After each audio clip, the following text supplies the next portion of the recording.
Hello everyone, welcome to the Vidigya Indian Open Mock Test. Today we will be discussing the legal reasoning portion of Vyom. So let us start with passage 1. What passage 1 is discussing? Let's see. सबसे पहले तो the commission of a crime ordinarily unfolds through four distinct stages. मतलब अगर हम लोग crime के बारे में डिस्कस करेंगे तो उसके लिए चार इंपॉर्टेंट स्टेजेस रहती हैं. पहली कौन सी है? Intention. The second stage is preparations. तीसरा है अटेम्प्ट और चौथा है फाइनली जब हम क्रिमिनल एक्ट कमिट कर देते हैं, it's accomplishment. Intention is regarded as the initial. If we are talking about intention, तो जो ये वाली स्टेज है इंटेंशन वाली, उसको सबसे इनिशियल स्टेज माना जाता है. और मेंटल स्टेज या फिर इसको मेंटल स्टेज भी बोला जाता है, reflecting the determination of an individual to carry out an unlawful act. इस स्टेज में सिर्फ एक डिटर्मिनेशन दिखता है, एक पर्पस दिखता है. किसका? एक इंडिविजुअल का, जो भी वो अनलॉफुल एक्ट को करना चाहता हो. टू कैरी आउट का मतलब जो भी उस अनलॉफुल एक्ट को कमिट करना चाह रहा है, उसका जो पर्पस है या उसका जो डिटर्मिनेशन है, अगर हमको वो देखना है तो हमें किस स्टेज में जाना पड़ेगा? इंटेंशन वाली स्टेज में. Although essential, intention alone does not constitute a crime. Now passage is talking about कि intention अकेले crime को constitute नहीं करता है, as law cannot penalize mere thoughts. क्योंकि सिर्फ जो हमारे सोच है, जो हमारे विचार हैं, उसको लॉ पिनलाइज नहीं कर सकता. हम अपने सोच और अपने विचार के लिए पनिशेबल नहीं हो सकते हैं. For instance, harbouring an intention to kill a person is not punishable unless followed by conduct that manifest such intention. अब ये लोग बोल रहे हैं, पैसेज ये डिस्कस कर रहा है कि अगर मैं किसी को मारने के बारे में सोच रहा हूं, अगर मैं किसी को मारने के बारे में सोच रहा हूं, तो वो मेरा सोचना पनिशेबल नहीं है जब तक मैं कुछ ऐसा एक्ट ना कर दूं जिससे कि मैं उस व्यक्ति को मार सकता हूं या मैं फिर उस व्यक्ति को मार डालूं. जब तक मैं उस व्यक्ति को मार सकता हूं, उसके लिए कोई ऐसा एक्ट ना कर दूं या फिर मैं उस व्यक्ति को मार ना दूं, तब तक मेरे सिर्फ सोचने को कि मैं उस व्यक्ति को मार दूंगा, इस मेरे सोच को कोई भी पनिशेबल नहीं कर सकता है. सेकंड पैराग्राफ क्या डिस्कस कर रहा है? The second stage is preparation. देखो, पहली स्टेज क्या थी? इंटेंशन. जब मैं सोच रहा हूं मुझे कोई कमिट करना है, क्या? Unlawful act. दूसरा क्या है? Preparation. That is arranging means और measures necessary for the execution of the criminal design. अब मुझको कोई भी अगर क्रिमिनल एक्ट करना है या फिर अनलॉफुल एक्ट करना है, तो मुझको उसके लिए प्लान करना पड़ेगा. प्लानिंग के साथ मुझको उसके लिए बहुत सारी चीजें चाहिए रहेगी. अगर मैं मर्डर करने वाला हूं तो मुझको या तो गन चाहिए या फिर कोई चाकू चाहिए या कुछ भी ऐसी वस्तु चाहिए जिससे मैं सामने वाले का मर्डर कर सकूं. तो उस स्टेज को क्या बोलते हैं हम लोग? Preparation.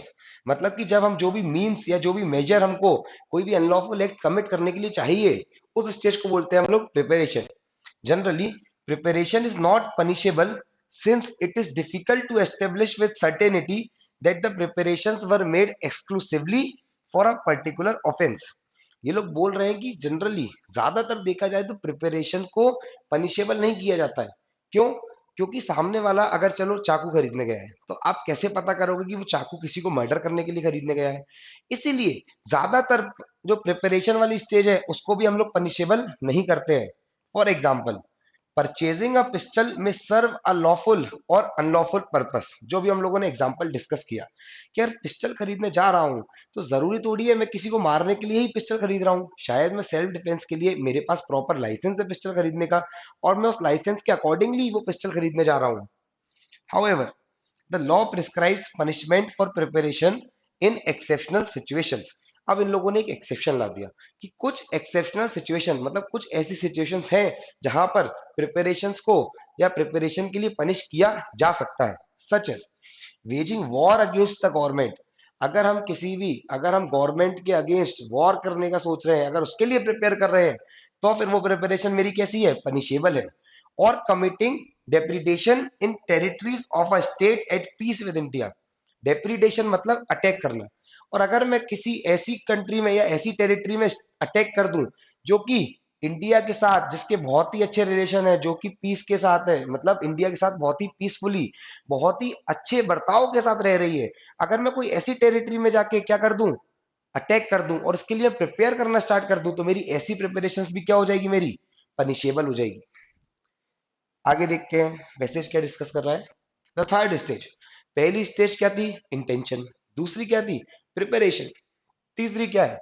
Attempt, which represents the transition from preparation to an overt act directly aimed at the commission of an offense. अब ये बोल रहा है कि ट्रांजिशन मतलब ये चेंज ला रहा है किसमें? पहले मैंने सिर्फ सोचा था, फिर मैंने थोड़ा सा प्रिपेयर भी किया था, कुछ सामान वगैरह भी खरीदने गया था, कैसे क्या मर्डर करना है या कुछ भी अनलॉफुल एक्ट करना है कमिट, तो उसके लिए प्रिपेयर कर रहा था। लेकिन इसके बाद अब क्या चेंज आ रहा है? अब मैं सीधा ओवर्ट एक्ट पे आ गया हूं। ओवर्ट एक्ट मतलब क्लियर एक्ट। मैं सीधा अगर मर्डर करने जा रहा हूं तो मैं गन लेके उस व्यक्ति के सामने खड़ा हो गया हूं। ऐसा कोई overt act directly aimed at the commission of offence, जो कि सीधा ऑफेंस से डायरेक्टली कनेक्टेड है। मैं अगर कोई ऐसा कार्य करना सीधा स्टार्ट कर दूं, सीधा उस पोजीशन पे आ जाऊं कि अगर सामने वाला व्यक्ति देखे तो वो ये बोल सकता है कि ये सामने वाला मर्डर करने ही वाला है। ऐसी स्टेज को क्या बोलते हैं हम लोग? Attempt. Attempt is punishable because it establishes beyond doubt the guilty mind of the offender. अब ये लोग बोल रहे हैं कि अटेम्प्ट तो पनिशेबल है। क्यों? क्योंकि जो अटेम्प्ट है ना वो क्या स्टेब्लिश कर रहा है? Guilty mind. गिल्टी माइंड मतलब कि उस व्यक्ति को देख के समझ में आ सकता है कि उसको अनलॉफुल एक्ट कमिट करना है। किसका? ऑफेंडर का। ऑफेंडर कौन? जो अनलॉफुल एक्ट कमिट कर रहा है। And his unequivocal step towards fulfilment of the crime, और उसने जो एक स्टेप लिए, उसने जो कार्य करना चालू कर दिया है किसकी तरफ? क्राइम कमिट करने की तरफ। इसी कारण से अटेम्प्ट मेरी क्या बन जाती है? Punishable. The essentials of attempt include an intention to commit the offence. अब अटेम्प्ट की क्या क्या एसेंशियल्स है? पहला essential, an intention to commit the offence. सबसे पहला क्या जरूरी है? कि मेरा इंटेंशन भी होना चाहिए वो ऑफेंस कमिट करने के लिए। दूसरा, एन ओवर्ट एक्ट। ओवर्ट मतलब clear, a clear act in pursuance of that intention. और जो मेरा इंटेंशन था अनलॉफुल एक्ट कमिट करने के लिए, उसके लिए मेरा क्लियर एक्ट भी दिख रहा है लोगों को कि मैं कुछ सच में कोई कार्य कर रहा हूं। And failure in full accomplishment due to factors beyond one's control. और देखो अटेम्प्ट मतलब अभी मैंने वो क्राइम एग्जैक्ट किया नहीं है, इसलिए वो बोल रहे हैं कि अटेम्प्ट में दो चीजें तो आती ही आती है। मैं कोई एक्ट करना स्टार्ट कर दूं तो वो भी अटेम्प्ट है। तीसरा, मैं बिल्कुल क्राइम कमिट कर ही दिया, लेकिन जो मुझको एक्चुअल में क्राइम कमिट करना था वो एग्जैक्ट नहीं हुआ। क्यों? किस कारण से? क्योंकि कुछ ना कुछ ऐसे फैक्टर्स जो मेरे कंट्रोल में नहीं थे या फिर किसी कंट्रोल में नहीं थे, उस कारण से मैंने क्राइम कमिट किया, लेकिन वो एग्जैक्ट जो एक्ट होना चाहिए था वो एक्ट नहीं हुआ। ये था हमारा तीसरा essential. For instance, pulling a trigger to shoot someone is an attempt. अगर मैं गोली चलाने की कोशिश कर रहा हूं तो वो क्या है? मेरा अटेम्प्ट है। Loading a pistil is merely preparation. लेकिन मैं पिस्टल को लोड कर रहा हूं, वो क्या हो जाएगी? मेरी प्रिपरेशन। क्यों? क्योंकि मैं गन खरीद के लाया, पिस्टल को लोड कर रहा हूं, ये मेरी क्या है? प्रिपरेशन हो गई। उसके बाद मैंने जैसे ही सामने गन चला दी, ये मेरा क्या हो गया? अटेम्प्ट। अब सामने वाला मरेगा नहीं मरेगा वो हम आगे देखेंगे, लेकिन मैंने अगर गन सामने वाले पे एम करके गन चला दी, गन शूट कर दी, तो मेरी साइड से अटेम्प्ट कमिट हो गया। Finally, if the act is completed, the last stage of accomplishment is reached.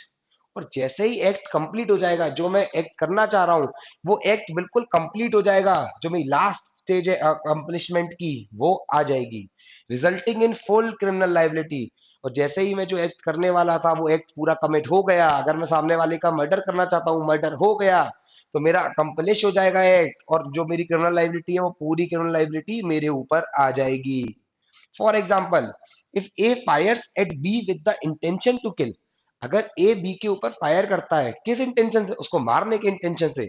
And B dice, और बी मर जाता है, इट इज मर्डर। इसको हम लोग क्या बोलेंगे? इसको हम लोग बोलेंगे कि मर्डर कर दिया है। इफ बी सर्वाइव्स, लेकिन अगर बी गोली लगने के बाद भी बच जाता है, it is only an attempt to murder. इसको क्या बोलेंगे हम लोग? Attempt to murder. क्यों? अटेम्प्ट के हमने एसेंशियल में क्या पढ़ा था? कि अगर वो एक्ट फेल हो जाता है बियॉन्ड वन कंट्रोल, मतलब गोली चलाई थी मारने के लिए लेकिन बच गया, तो अटेम्प्ट तो हो गया लेकिन मेरा अकम्पलिशमेंट नहीं हो पाया, इसी कारण से मर्डर नहीं है, क्या है? Attempt to murder. Thus, a crime essentially rest upon the concurrence of mens rea. इसीलिए जो क्राइम है ना वो किस चीज पे बेस्ड है? मेंस रिया पे। मेंस रिया मतलब गिल्टी माइंड, कि मेरे माइंड गिल्टी होना चाहिए, मतलब मेरा माइंड अनलॉफुल एक्ट करना चाहता हो। एंड एक्टस रिया, मेरा अकेला माइंड अनलॉफुल एक्ट करना चाहता है, इससे काम नहीं होगा। मैं वो सामने जो मेरा माइंड था उसके इंटेंशन को मैं सामने अप्लाई भी कर दूं, वो गिल्टी एक्ट करने की कोशिश भी कर लूं। एक्टस रिया मतलब guilty act, whereby intention conduct and resulting injury together form the foundation of criminal liability.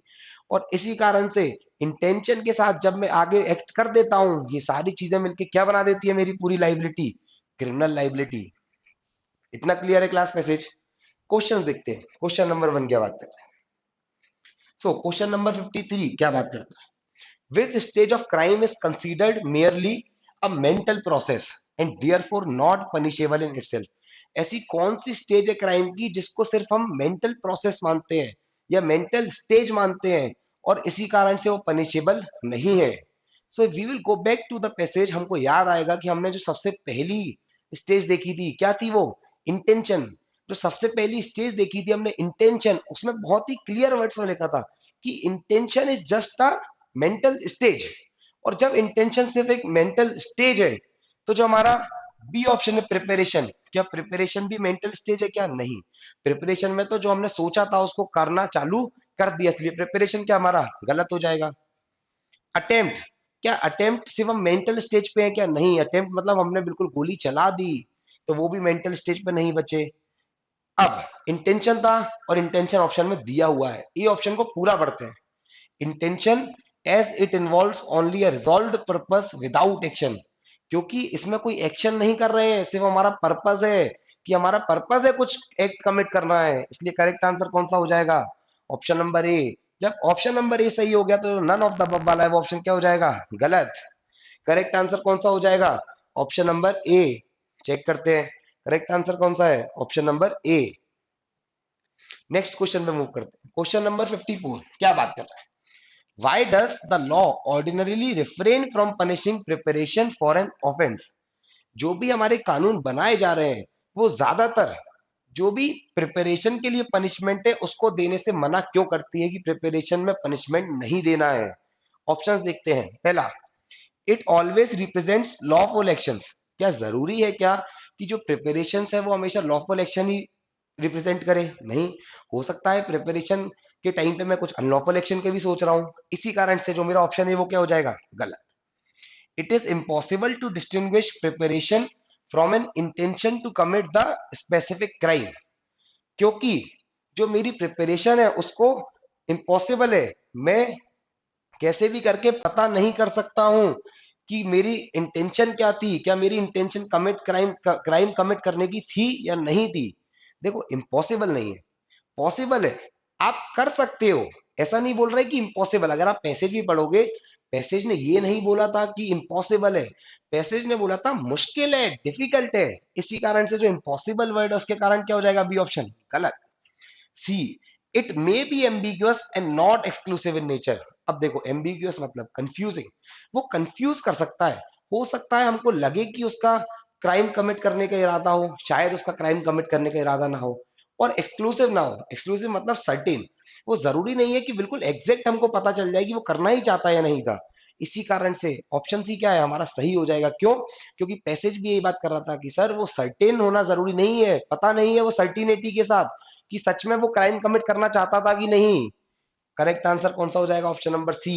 D और देखते हैं एक बार। All forms of preparation are already punishable. क्या सारी प्रिपरेशन की फॉर्म थी वो पनिशेबल थी क्या? अब अगर हम लोग पैसेज पे जाएं, सिर्फ वेजिंग वॉर अगेंस्ट गवर्नमेंट या फिर जो हमारी दूसरी टेरिटरीज थी जो पीस विद इंडिया, जो इंडिया के साथ बहुत ही अच्छी तरीके से रह रही थी, उनके टेरिटरी में जाके अगर अटैक कर रहे हैं, सिर्फ उनकी प्रिपरेशन पनिशेबल थी, तो सारी फॉर्म्स ऑफ प्रिपरेशन तो पनिशेबल नहीं थी। करेक्ट आंसर क्या हो जाएगा? ऑप्शन नंबर सी। चेक करते हैं, करेक्ट आंसर है option number C. Next question पे मूव करते हैं। Question number 55, which of the following Latin maxim best expresses the requirement that a guilty mind and a guilty act must coincide to constitute a crime? अब ये लोग बोल रहे हैं कि इन तीनों चारों में से कौन सी मैक्सिम, बिल्कुल इन तीनों चारों में से, तीनों मैक्सिम में से किस मैक्सिम का मतलब है कि guilty mind and guilty act must coincide to constitute a crime. मतलब अगर क्राइम कॉन्स्टिट्यूट होता है तो गिल्टी माइंड भी होना चाहिए और गिल्टी एक्ट भी होना चाहिए। पहला, रेस इप्सा लोक्यूटर। अब इसका मतलब होता है कि the thing speaks for itself. ये जो फ्रेज है हमारा, ये टॉर्ट लॉ में यूज होता है। The thing speaks for itself. तो इसमें ना तो गिल्टी माइंड की बात आ रही है ना गिल्टी एक्ट की बात आ रही है, इसलिए ए ऑप्शन क्या हो जाएगा हमारा गलत। जब ए ऑप्शन गलत हो गया तो जो ऑल ऑफ द अबव वाला है उसको भी हम लोग क्या कर देंगे, एलिमिनेट कर देंगे। B, acts non face it रियम निसी mains seat रिया। इसका मतलब होता है कि अगर किसी के भी एक्ट को हमें क्रिमिनल समझना है तो गिल्टी एक्ट के साथ गिल्टी माइंड भी होना चाहिए। इसी कारण से ये जो बी ऑप्शन है वो हमारे क्वेश्चन से क्या कर रहा है, अलाइन कर रहा है, इसलिए बी ऑप्शन क्या हो जाएगा हमारा, बिल्कुल सही हो जाएगा। अब अगर हम सी ऑप्शन को देखें, इग्नोरेंशिया ज्यूरिस नॉन एक्सक्यूसेट, ये हमारा मिस्टेक ऑफ लॉ के बारे में बात कर रहा है कि ignorance of law, ignorantia of juris मतलब ignorance of law is not an excuse. अगर आप ये एक्सक्यूज देते हो कि मुझको लॉ नहीं पता था तो उसको एक्सक्यूज नहीं माना जाएगा। ऑप्शन सी भी क्या हो जाएगा, गलत। करेक्ट आंसर कौन सा हो जाएगा, ऑप्शन नंबर बी। चेक करते हैं करेक्ट आंसर कौन सा है। ऑप्शन नंबर बी मेरा क्या हो गया, करेक्ट हो गया।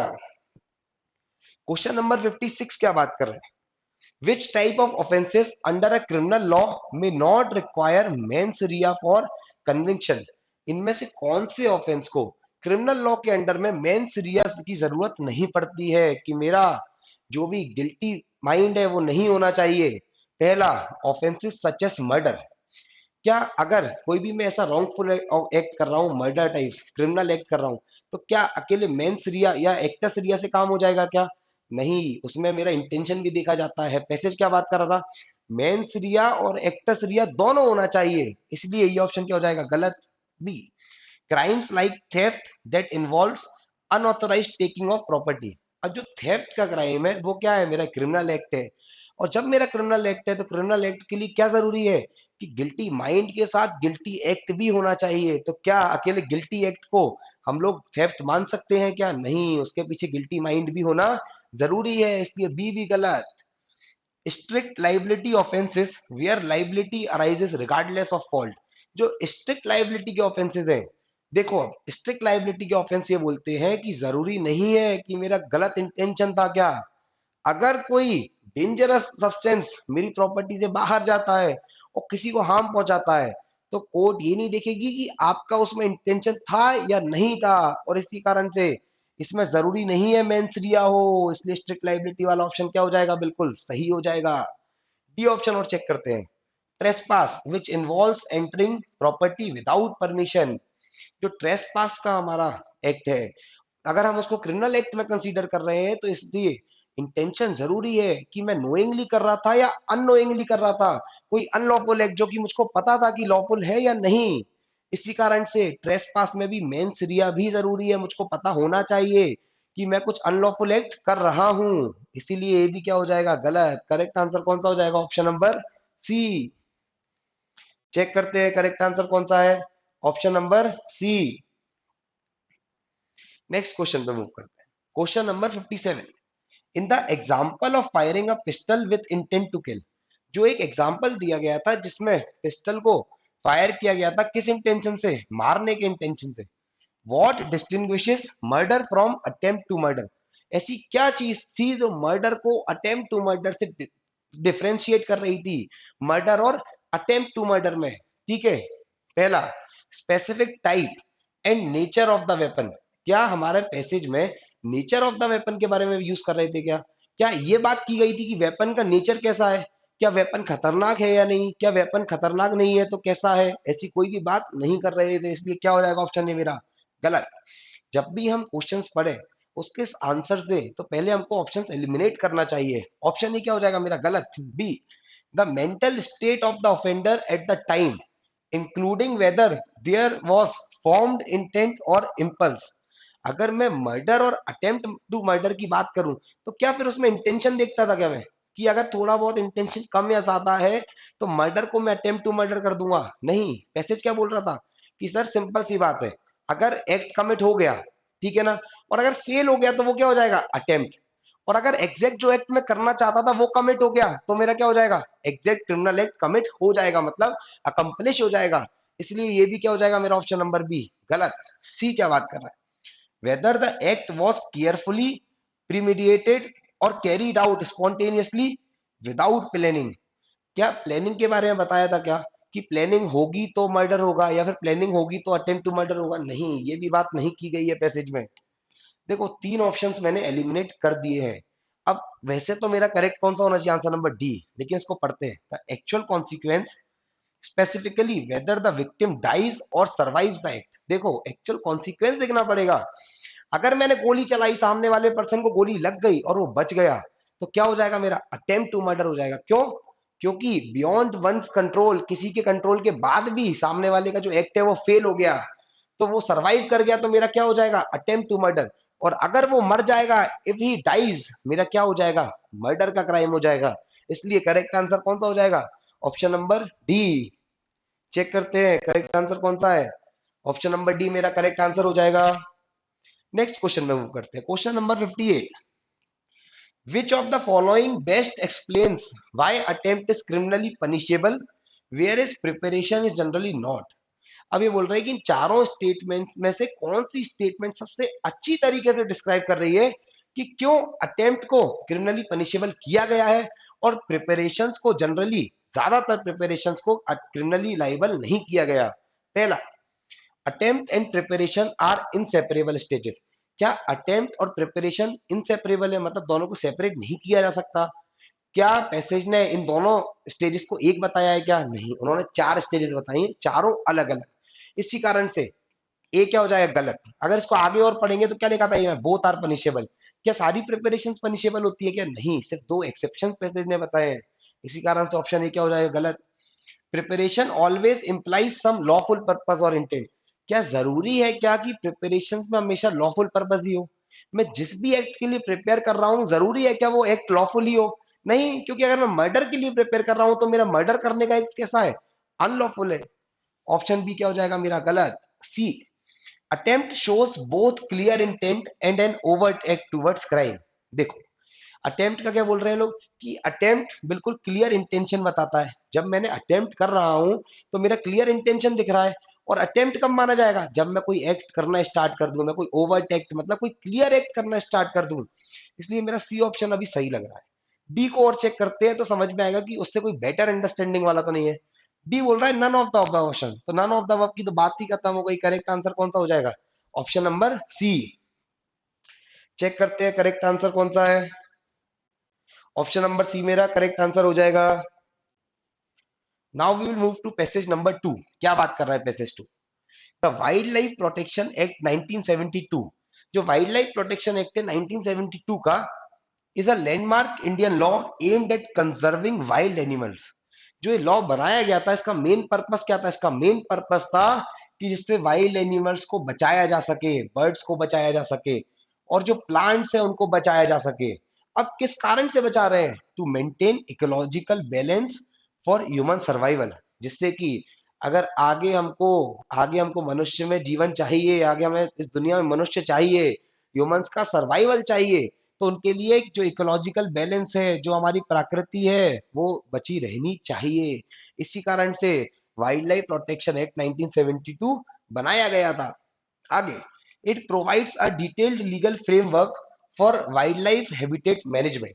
जो एक्ट है ना, ये पूरा एक डिटेल्ड फ्रेमवर्क बताता है, मतलब ये गाइडलाइंस देता है किसी लिए, जिससे कि हम मैनेज कर सकें, अच्छे से मैनेज हो सके जो वाइल्ड लाइफ का हैबिटेट है। हंटिंग रेगुलेशंस, अगर हंटिंग की बात करें तो उसके लिए रेगुलेशंस बनाता है।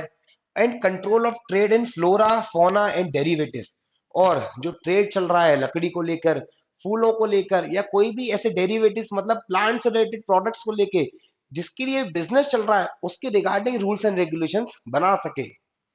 The act uses a system of schedules granting varying levels of protection. और जो एक्ट है ना, उसमें बहुत सारे शेड्यूल्स दिए गए हैं जो अलग अलग प्रोटेक्शन के बारे में बात करते हैं। फ्रॉम एब्सोल्यूट प्रोटेक्शन, ब्रैकेट में क्या लिखा है, शेड्यूल 1, मतलब जो शेड्यूल 1 है वो किसके बारे में बात कर रहा है, एब्सोल्यूट प्रोटेक्शन, मतलब पूर्ण तरीके से सुरक्षा करने के बारे में बात कर रहा है। To regulated use in other schedules, और दूसरे शेड्यूल्स में कैसे रेगुलेट करेंगे, कैसे इस चीज को यूज करना है, इनके बारे में दिया गया है। It ensures sustainable conservation and legal safeguards against exploitation. और जो ये सारी चीजें की जा रही हैं, शेड्यूल्स बनाए जा रहे हैं, उसके अलावा अलग अलग रूल्स एंड रेगुलेशंस बनाए जा रहे हैं, वो किस कारण से बनाए जा रहे हैं, जिससे कि हम लोग सस्टेनेबल कंजर्वेशन कर सकें और जो उनके लिए उनकी लीगल ऑब्लिगेशन है, जो उनके लीगल सेफगार्ड्स है, उनके जो लीगल राइट्स है, वो उसको प्रोटेक्ट कर सके। The WPA derives constitutional backing from various provisions of the Indian Constitution। अब ये लोग बोल रहे हैं जो वाइल्ड लाइफ प्रोटेक्शन एक्ट है, अगर हम उसकी बात करें तो उसको जो बैकिंग, उसको सपोर्ट कहां से मिल रहा है? बहुत सारे प्रोविजंस हैं इंडियन कॉन्स्टिट्यूशन में जो उसको सपोर्ट कर रहे हैं। ऐसे ही हवा में नहीं आ गया है, उसको सपोर्ट करने के लिए बहुत सारे हमारे इंडियन कॉन्स्टिट्यूशन में प्रोविजंस है। पहला, the 42nd amendment act 1976 placed forest and protection of wild animals and birds in the concurrent act। अभी लोग बोल रहे हैं कि जो 42nd अमेंडमेंट हुआ था हमारे कॉन्स्टिट्यूशन में, उसने फॉरेस्ट को, और अगर हम वाइल्ड लाइफ की प्रोटेक्शन की बात करें, बर्ड्स की प्रोटेक्शन की बात करें, उसको किस में रख दिया था? कॉन्करेंट लिस्ट में। देखो, तीन तरीके की लिस्ट होती है, यूनियन लिस्ट, कॉन्करेंट लिस्ट और स्टेट लिस्ट। जो चीजें यूनियन लिस्ट में, उस पे लॉ सिर्फ सेंट्रल गवर्नमेंट बना सकती है। जो सारी चीजें, जो सारे टॉपिक्स स्टेट लिस्ट में, उस पे लॉ स्टेट गवर्नमेंट बना सकती है। और जो सारे टॉपिक कंकरेंट लिस्ट में है, उस पे लॉ कौन कौन बना सकता है? उस पे यूनियन भी चाहे तो लॉ बना सकती है और स्टेट भी चाहे तो लॉ बना सकती है। इसलिए इन्होंने इसको क्या करा? कंकरेंट लिस्ट में रख दिया, thereby empowering both the union and the states to legislate on the subject. और जिस कारण से यूनियन और स्टेट दोनों में से जो चाहे इस पे लॉस को बना सके। Furthermore, Article 48A of the Directive Principles of State Policy enjoins the state to protect and improve the environment and safeguard the forest and wildlife। अगर हम आर्टिकल 48A की बात करें तो वो क्या है? हमारा डीपीएसपी है, मतलब directive principles of state policy.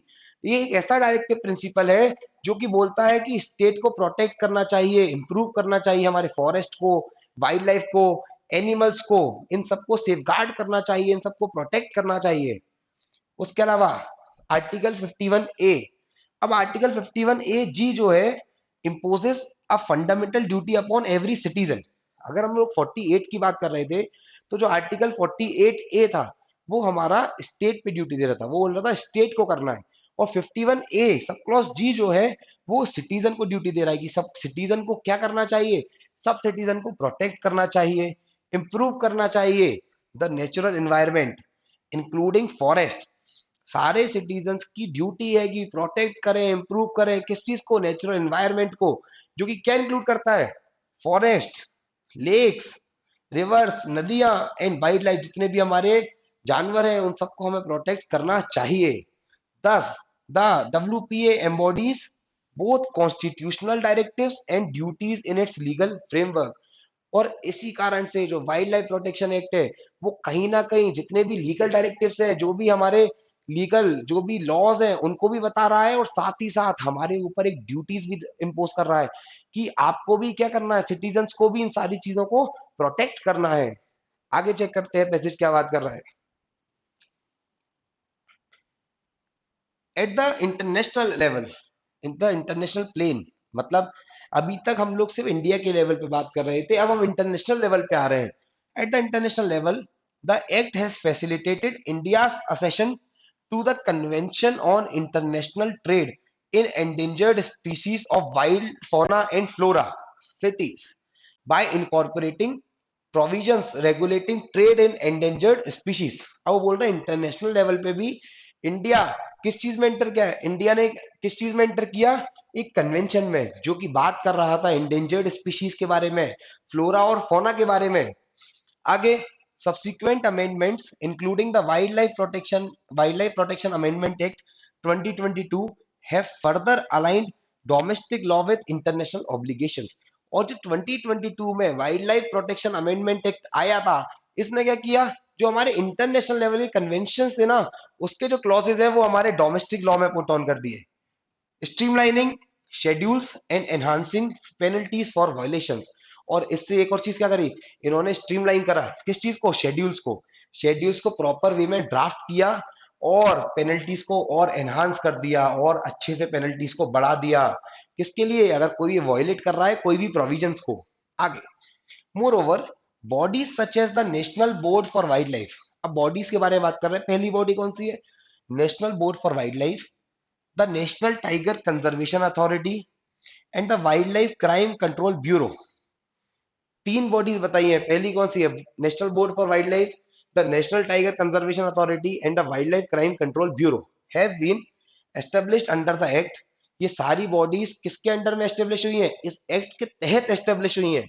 ensuring institutionalized mechanism for conservation and enforcement। और किस कारण से ये इंश्योर कर रहे हैं कि ये जितना भी एक्ट है उसके लिए बहुत सारे डिपार्टमेंट्स हैं जिनके ऊपर रिस्पॉन्सिबिलिटी है कि उनको चेक करना है कि ये सारे प्रोविजंस को प्रॉपरली सामने वाले जो रिस्पॉन्सिबिलिटी है जिन लोगों पे वो उसको फुलफिल कर रहे हैं या नहीं कर रहे हैं। In essence importantly the WPA supported by constitutional mandates and international conventions. अभी बोल रहे हैं कि जो वाइल्ड लाइफ प्रोटेक्शन एक्ट है वो इंडियन कॉन्स्टिट्यूशन से तो उसको बैकिंग मिल ही रही थी, साथ में इंटरनेशनल लेवल पे भी बैकिंग मिल गई। Represents India's enduring commitment to biodiversity conservation and ecological sustainability under the rule of law. और ये इंडिया की कहीं ना कहीं ड्यूटी बता रहा है, एक दृढ़ निश्चयता बता रहा है कि कैसे इंडिया सस्टेनेबल डेवलपमेंट की साइड हेल्प कर रही है, कैसे वो बायोलॉजिकल डाइवर्सिटी को ग्रो करना चाह रही है। ये डिस्कस कर रहा था हमारा पैसेज। अब देखते हैं हम लोग क्वेश्चंस की, क्वेश्चंस क्या बात कर रहे हैं। क्वेश्चन नंबर 59 क्या बात कर रहा है? In what way does the wild life protection act 1972, किस तरीके से हमारा वाइल्ड लाइफ प्रोटेक्शन एक्ट 1972 है align India domestic legal framework with its international environmental obligation. किस तरीके से इंडिया का जो डोमेस्टिक लॉ है उसको कनेक्ट करता है किससे? इंटरनेशनल एनवायरमेंटल ऑब्लिगेशन जो इंडिया करके आया है दूसरी कंट्रीज के साथ। पहला, by completely prohibiting export and import of all forest derived products. क्या पैसेज में ये बोला गया था कि इंटरनेशनल लेवल पे जब इंडिया ज्वाइन कर रही थी कन्वेंशन को तो उसके बाद से सारे एक्सपोर्ट और इंपोर्ट को क्या कर देगा, हम लोग बैन कर देंगे? नहीं, गलत हो जाएगा। B, by enabling India's ratification of CITES. जैसे कि इंडिया ने रेटिफाई कर दिया मतलब एग्री कर दिया साइट्स के साथ, उसके साथ साथ वो क्या स्टेब्लिश कर रहा है? Control on trade involving threatened species. अगर हम लोग पैसेज रीड करेंगे तो तीसरे पैराग्राफ की पहली दूसरी लाइन में क्या बोला था कि इंडिया ने ज्वाइन किया कन्वेंशन, साथ में किस कारण से? जिससे कि वो ट्रेड एस्टेब्लिश कर सके किसके रिगार्डिंग? जो थ्रेटेंड स्पीशीज के रिगार्डिंग है। इसलिए करेक्ट आंसर क्या हो जाएगा हमारा? Option number B. चेक करते हैं सी और डी को। By requiring compulsorily appointment of every citizen as a wild life enforcement official. क्या पैसेज में सारे सिटीजन्स को कंपल्सरीली अपॉइंट किया जा रहा था? क्या नहीं, उन पे ड्यूटी पुट ऑन की जा रही थी, इसीलिए सी क्या हो जाएगा? गलत। D, by instituting an absolute ban on hunting of all fauna across the country without exceptions. क्या एब्सोल्यूट बैन लगा रहे थे क्या? देखो जो शेड्यूल था वो एब्सोल्यूट प्रोटेक्शन के बारे में बात कर रहा था, लेकिन एब्सोल्यूट बैन नहीं लगाया जा रहा था, इसलिए डी क्या हो जाएगा हमारा? ऑप्शन नंबर गलत। करेक्ट ऑप्शन कौन सा जाएगा हमारा? Option number B. चेक करते हैं करेक्ट ऑप्शन कौन सा है। ऑप्शन नंबर बी करेक्ट हो जाएगा। आगे बढ़ते हैं question number 60। The wild life protection amendment act 2022 primarily focused on. जो नया wild life protection amendment act आया था पैसेज के अकॉर्डिंग, उसका मेन प्राइमरीली फोकस कहां पे था? मेन फोकस कहां पे था? पहला, softening penal convictions while encouraging adaptive local hunting. क्या वो पीनल कन्विक्शंस को सॉफ्ट कर रहा था क्या, या फिर हमने पैसेज में पढ़ा था एनहांस कर रहा था? तो जो पहला वर्ड है उससे क्या हो जाएगा? ये हमारा ऑप्शन गलत हो जाएगा। B, codifying traditional hunting entitlements. क्या जो पुरानी हंटिंग के रिगार्डिंग जो भी एक राइट्स थे, क्या उसको कोडिफाई किया जा रहा था? क्या क्या कुछ भी तीसरे पैराग्राफ में कोडिफिकेशन के बारे में बात की गई थी क्या? नहीं, गलत हो जाएगा ऑप्शन बी। सी, स्ट्रीमलाइनिंग शेड्यूल्स। देखो सबसे बेस्ट है कि पूरी लाइन भी नहीं पढ़नी पड़ती, स्टार्टिंग के 4 या 5 वर्ड से समझ में आ जाता है कि क्या वो पैसेज में डिस्कस किया जा रहा था क्या। अगर देखो दोनों हम ऑप्शंस को देखेंगे तो स्टार्टिंग की जो चीजें हैं सॉफ्टनिंग पिनल कन्विक्शन, कभी सॉफ्ट तो कर ही नहीं रहे थे, ऑलरेडी एनहांस कर रहे थे, इसलिए गलत हो गया। कोडिफाई, कहीं कोडिफिकेशन जैसी चीज ही नहीं दिखी पैसेज में, इसलिए गलत हो गया। C, streamlining schedules and tightening penalties. अब देखो क्या ये बात कर रहा था कि स्ट्रीमलाइन करना है हमको शेड्यूल्स को, और जो पेनल्टीज है उनको एनहांस करना है। एनहांस मतलब और डिफिकल्ट बनानी है, टाइटन करना है। सी क्या हो जाएगा हमारा? करेक्ट। डी पे बात करते हैं। एब्रोगेटिंग ऑल साइट रेफरेंसेस। क्या हम सारे साइट के जो रेफरेंस थे उसको कैंसिल कर दे रहे थे कि उसको हमको यूज ही नहीं करना, रिपील कर दो? नहीं, उल्टा हम तो साइट्स के रेफरेंसेस को हमारे डोमेस्टिक लॉ में डाल रहे थे थ्रू अमेंडमेंट एक्ट 2022, इसलिए डी ऑप्शन क्या हो जाएगा हमारा? गलत। करेक्ट आंसर कौन सा होना चाहिए? ऑप्शन नंबर सी। चेक करते हैं correct answer option number C. Next question पे आते हैं। Which option accurately captures the hierarchical protection framework under the schedules of the Wildlife Protection Act? अब इन चारों ऑप्शन में से कौन सा ऑप्शन सबसे अच्छी तरीके से जो हिरार्की बनाई गई है शेड्यूल्स के में उसको सही से रिप्रेजेंट कर रहा है, चेक करते हैं। Schedule 1 permits conditional hunting rights. अगर हम लोग पैसेज पढ़ेंगे तो पहले पैराग्राफ में ही या दूसरे पैराग्राफ में शेड्यूल के बारे में बात की गई। तो क्या शेड्यूल 1 के बारे में ये बोला गया कि वो परमिट करता है कंडीशनल हंटिंग राइट्स को? नहीं। ब्रैकेट में शेड्यूल 1 दिया हुआ था, क्या बोल रहा था वो? एब्सोल्यूट प्रोटेक्शन, मतलब पूर्ण सुरक्षा। इसलिए क्या हो जाएगा? गलत। B, schedule 1 grants absolute protection. देखो अभी क्लियर बता दिया कि जो शेड्यूल 1 है वो क्या ग्रांट कर रहा है, वो बिल्कुल एब्सोल्यूट प्रोटेक्शन ग्रांट कर रहा है। Subsequent schedules permit progressively regulated use, और जो आगे के शेड्यूल्स है वो आगे चल के कैसे प्रोग्रेसिव वे में यूज करना है हमको और भी चीजों को वो बता रहे हैं। अगर पैसेज पढ़ेंगे बिल्कुल ऑप्शन क्या हो जाएगा? Correct. C, all schedules offer identical protection. जो सारे शेड्यूल्स है वो एक सी प्रोटेक्शन दे रहे हैं क्या? नहीं। पैसेज क्या बोल रहा था कि शेड्यूल 1 एब्सोल्यूट प्रोटेक्शन दे रहा है और शेड्यूल 2 दूसरी चीजों के बारे में बात कर रहा है, इसलिए गलत। Uniform prohibition of hunting. क्या सारे शेड्यूल्स एक यूनिफॉर्मली प्रोहिबिट कर रहे हैं कि आप हंटिंग कर ही नहीं सकते? नहीं, उन लोगों ने क्या बोला था कि नए रूल्स एंड रेगुलेशंस बनाए हंटिंग को लेकर। डी भी क्या हो जाएगा? गलत। करेक्ट आंसर कौन सा होना चाहिए? Option number B. चेक करते हैं करेक्ट आंसर कौन सा है। Option number B. Next question पे मूव करते हैं। Question number 62। India is a party to several international environmental treaties. ठीक है, सही बात है। इंडिया बहुत सारी एनवायरमेंटल ट्रीटीज का पार्ट है, सच एज साइट्स। उसमें से कौन सी है हमारी? Sites. However, how are such international obligations enforced within the Indian legal system?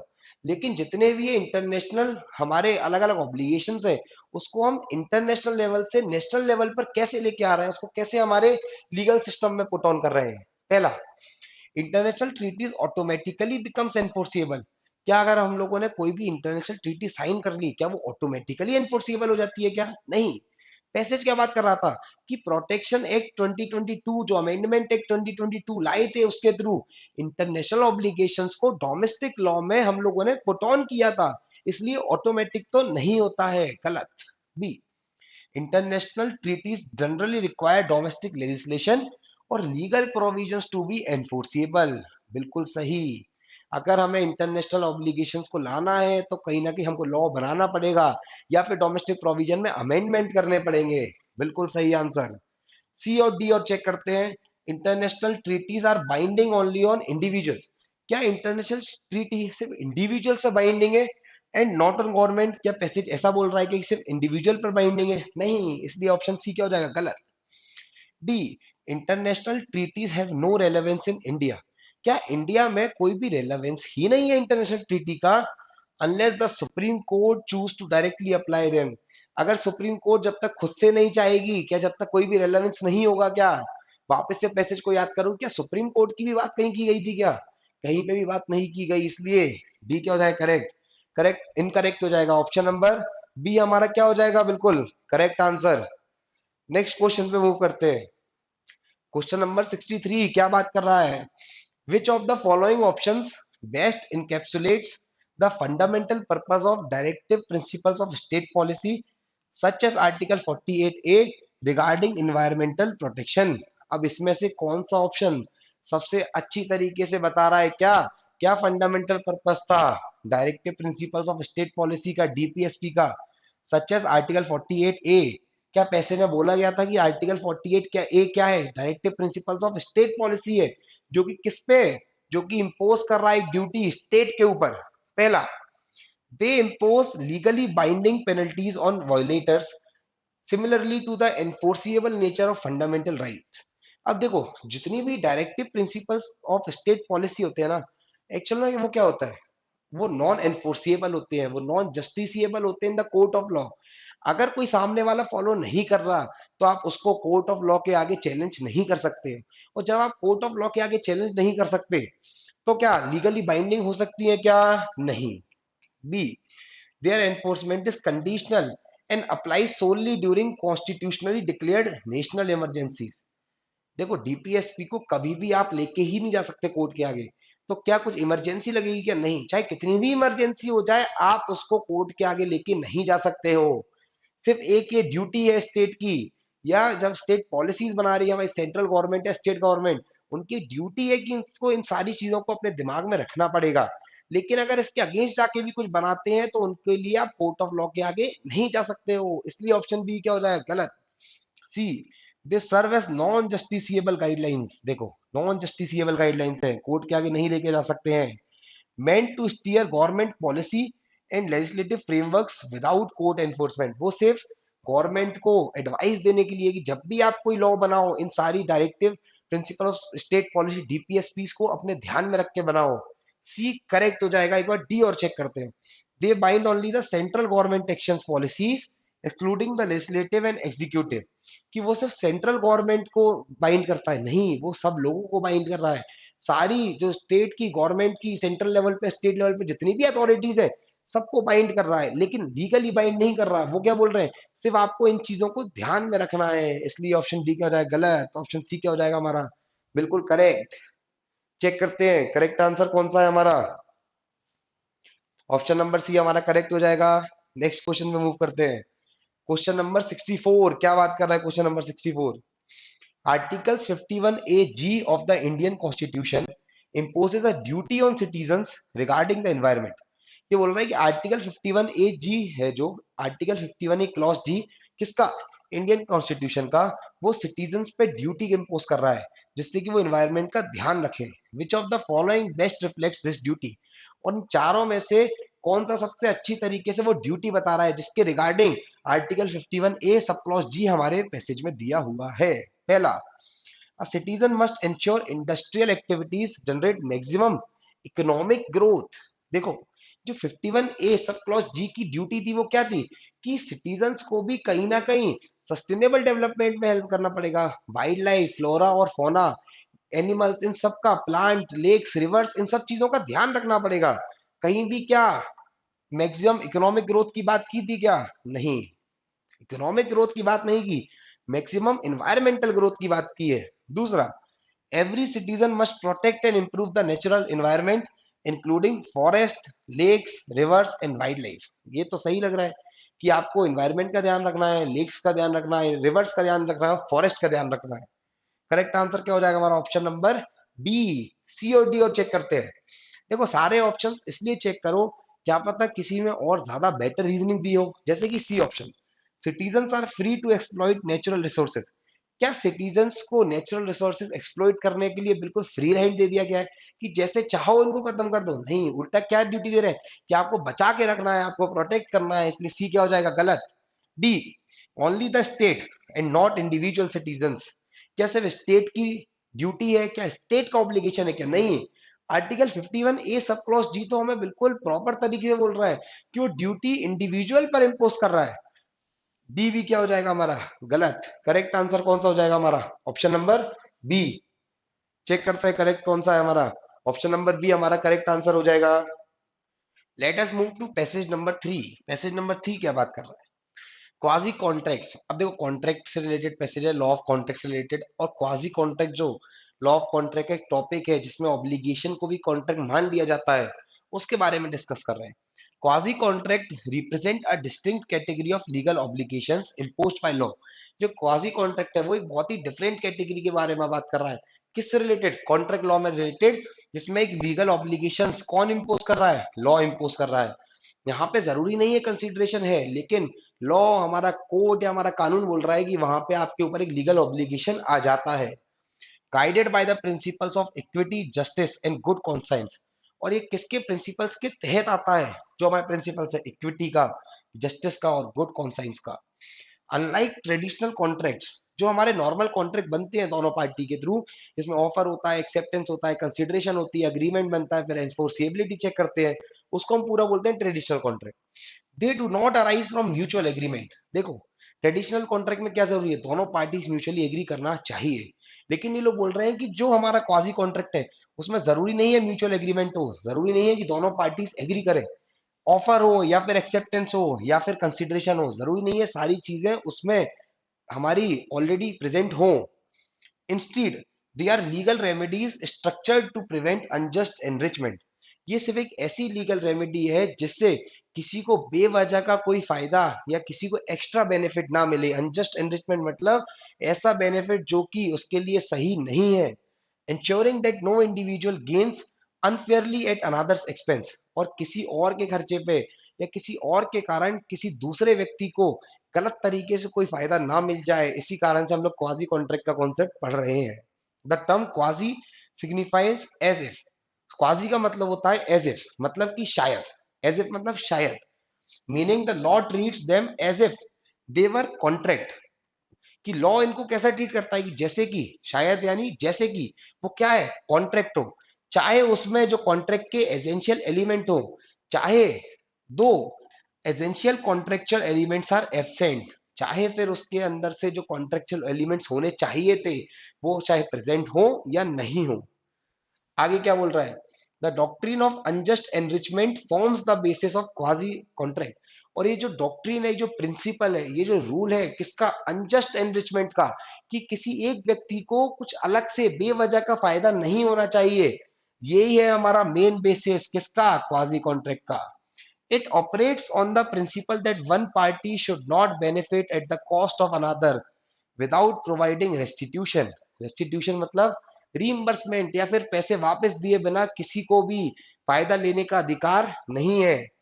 restitution therefore is the principal remedy under quasi contract, compelling the beneficiary to restore the aggrieved party to their prior position। और इसी कारण से जो restitution है ना वो सबसे important remedy है। रेस्टिट्यूशन का मतलब क्या, या तो रीइंबर्समेंट कर देना या फिर रीस्टोर कर देना। फॉर एग्जाम्पल, अगर मैं किसी के लड्डू गलती से खा गया तो मुझे उसको लड्डू उसके लिए लाके देना पड़ेगा, मतलब रीस्टोर करना पड़ेगा। इस रेमेडी को हम लोग बोलते हैं रेस्टिट्यूशन। आगे बढ़ते हैं, क्या बात कर रहे हैं ये पैसेज, आगे बात कर रहा है कि under the Indian contract act 1872 quasi contracts are expressly codified in section 68 to 72। ये बोल रहा है कि जो सेक्शन 68 से लेकर सेक्शन 72 है वहां तक क्वाजी कॉन्ट्रैक्ट्स को कोडिफाई किया गया है। These provisions cover situations. अब ये जो प्रोविजंस है ना 68 से लेकर 72 तक के, ये कैसे सिचुएशंस कवर कर रहा है, पहला such as reimbursement for supply of necessaries to person incapable of contracting. अगर हमने किसी ऐसे पर्सन को जो कि इनकेपेबल था कॉन्ट्रैक्ट करने के लिए, अगर उसको कुछ नेसेसिटी मटेरियल सप्लाई कर दिया है तो उससे हम क्या ले सकते हैं, रीइंबर्समेंट ले सकते हैं। रीइंबर्समेंट मतलब कि जो पैसे दे दिए हैं उसको वापस से क्लेम करना। Payment made by interested person, अगर कोई इंटरेस्टेड पार्टी ने कुछ पेमेंट दे दिया है तो वो भी एक सिचुएशन है।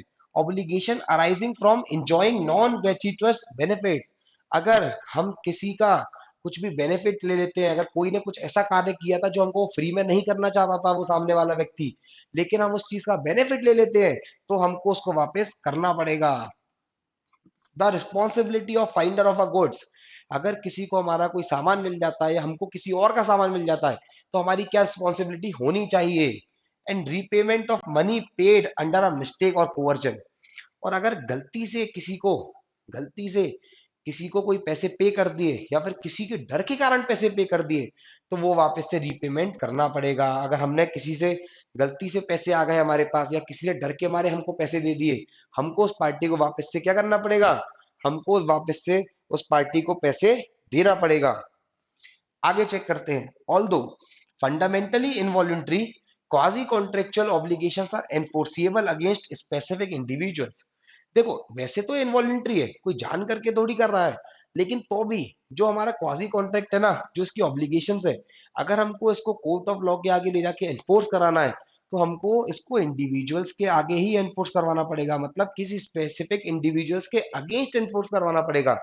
हु डिराइव अनटू एडवांटेज, जिसने हमारे थ्रू गलत तरीके से एडवांटेज ले लिया है, हम उसके अगेंस्ट क्या कर सकते हैं, उसके अगेंस्ट केस को एनफोर्स करा सकते हैं। They differ from torts in that liability is not owed to society at large. वो बोल रहा है ये कहीं ना कहीं टॉर्ट से अब थोड़ा डिफरेंस में आ रहा है, टॉर्ट से कहीं ना कहीं थोड़ा सा अलग हो रहा है। क्यों, क्योंकि टॉर्ट में जो लाइबिलिटी वो पब्लिक एट लार्ज के अगेंस्ट होती है, लेकिन इसमें स्पेसिफिक इंडिविजुअल के अगेंस्ट होती है। But to a particular party wrongfully disadvantaged, thus quasi contracts harmonize legal responsibility with fairness। और इसी कारण से जो क्वाजी कॉन्ट्रैक्ट है वो कहीं ना कहीं क्या कर रहा है, हार्मोनाइज कर रहा है किस चीज को, जो एक व्यक्ति की लीगल रिस्पॉन्सिबिलिटी है लीगल रिस्पॉन्सिबिलिटी के साथ साथ कहीं ना कहीं उसमें फेयरनेस होना चाहिए और दूसरे को न्याय मिलना चाहिए। अगर दूसरे के कुछ भी सामान से आप फायदा ले लेते हो तो उसके साथ न्याय होना चाहिए, उसको उसका रिइंबर्समेंट मिलना चाहिए, even in the absence of formal agreement. चाहे फिर आप दोनों के बीच में कोई अग्रीमेंट हो या ना हो, लेकिन अगर आप किसी भी चीज का बेनिफिट ले लेते हो तो आपको सामने वाले पर्सन को क्या करना पड़ेगा, कहीं ना कहीं इसको रीइंबर्स करना पड़ेगा, कहीं ना कहीं इसको रेस्टिट्यूशन मतलब रिस्टोर करना पड़ेगा। इतना मैसेज क्लियर है? आगे मूव करते हैं, क्वेश्चंस क्या बात कर रहे हैं। Question number 65, the essence of doctrine, जो एसेंस है किस डॉक्ट्रिन का, क्वाजी कॉन्ट्रैक्ट का, underline quasi contract is most accurately reflected in which of the following. इन चारों सिनेरियोज में, इन चारों स्टेटमेंट्स में से किस स्टेटमेंट में सबसे अच्छी तरीके से हमको क्वाजी कॉन्ट्रैक्ट का जो डॉक्ट्रिन है वो अंडरलाइन हो रहा है, मतलब दिख रहा है। पहला, binding parties to promises even if made without mutual consent. अगर दोनों की म्यूचुअल कंसेंट नहीं थी तो भी क्या बाइंडिंग कर देगा क्या? देखो, हमें मोस्ट एक्यूरेटली देखना है। तो उन लोगों ने बोला था कि जरूरी नहीं है म्यूचुअल कंसेंट हो या ना हो, लेकिन क्या बिना म्यूचुअल कंसेंट के भी किसी भी चीज के लिए बाइंडिंग कर देगा क्या? नहीं। 5 सिचुएशंस दी थी, किसी भी चीज के लिए नहीं कर रहा था, इसलिए ए क्या हो जाएगा हमारा गलत। B, preventing unjust enrichment by ensuring restitution. अब देखो, मोस्ट एक्यूरेटली चेक कर रहा था, पैसेज क्या बोल रहा था कि जो अनजस्ट एनरिचमेंट है, जिसको गलत तरीके से फायदा हो रहा है, उसको प्रिवेंट कर रहा है, किसके थ्रू? रेस्टिट्यूशन के थ्रू। तो ये बिल्कुल पैसेज के साथ अलाइन कर रहा है, इसलिए बी क्या हो जाएगा हमारा करेक्ट। सी और डी और चेक करते हैं। Imposing liability for any benefit confer, अगर कोई भी बेनिफिट कन्फर हो रहा है तो क्या लाइबिलिटी इंपोज कर रहा था कि नहीं? अगर अनजस्ट तरीके से, गलत तरीके से कोई भी बेनिफिट इन्फर हो रहा है तो उसके लिए कर रहा था, इसलिए सी क्या हो जाएगा गलत।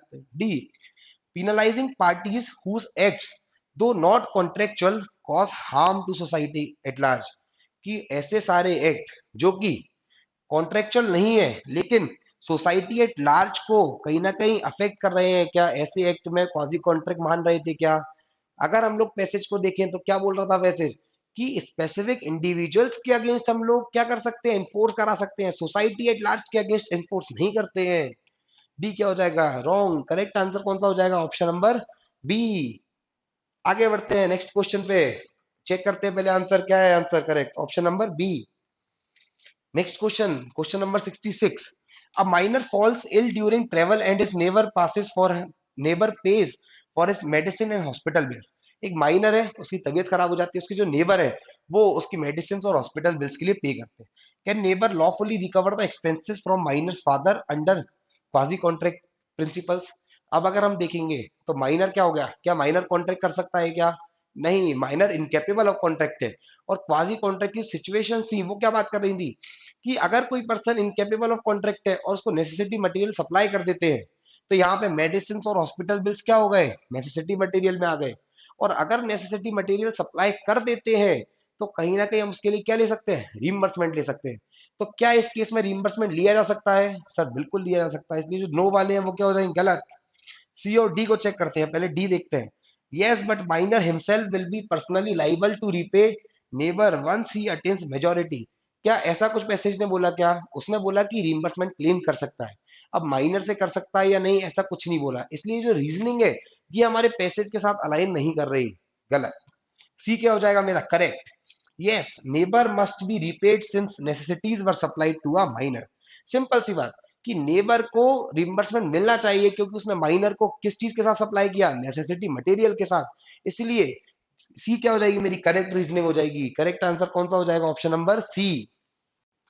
चेक करते हैं ऑप्शन नंबर सी, करेक्ट क्या आंसर है? Option number C. आगे बढ़ते हैं, नेक्स्ट क्वेश्चन चेक करते हैं। क्वेश्चन नंबर 67 क्या बात कर रहा है, which legal principle captures the essence of quasi contract. अब इन चारों में से कौन सा लीगल प्रिंसिपल है जिसके जो क्लियरली बता रहा है क्वाजी कॉन्ट्रैक्ट का जो प्रिंसिपल है वो डिस्कस कर रहा है? पहला, नेमो डेबेट लॉक्यूप्लेटरी एक्स एलियाना जंक्चर जेक्चरा। इसका मतलब कि no one ought to be enriched at one's another cost, मतलब कि किसी और के कॉस्ट पे किसी भी व्यक्ति को फायदा नहीं होना चाहिए। अगर फायदा हो रहा है तो फिर रिस्टोर करना चाहिए, रेस्टिट्यूशन करना चाहिए। तो ये जो पहला स्टेटमेंट है वो हमारे क्वाजी कॉन्ट्रैक्ट से बिल्कुल मिल रहा है, इसलिए ये वाला हमारा क्या हो जाएगा करेक्ट। ऑप्शन ए हमारा क्या हो गया बिल्कुल करेक्ट।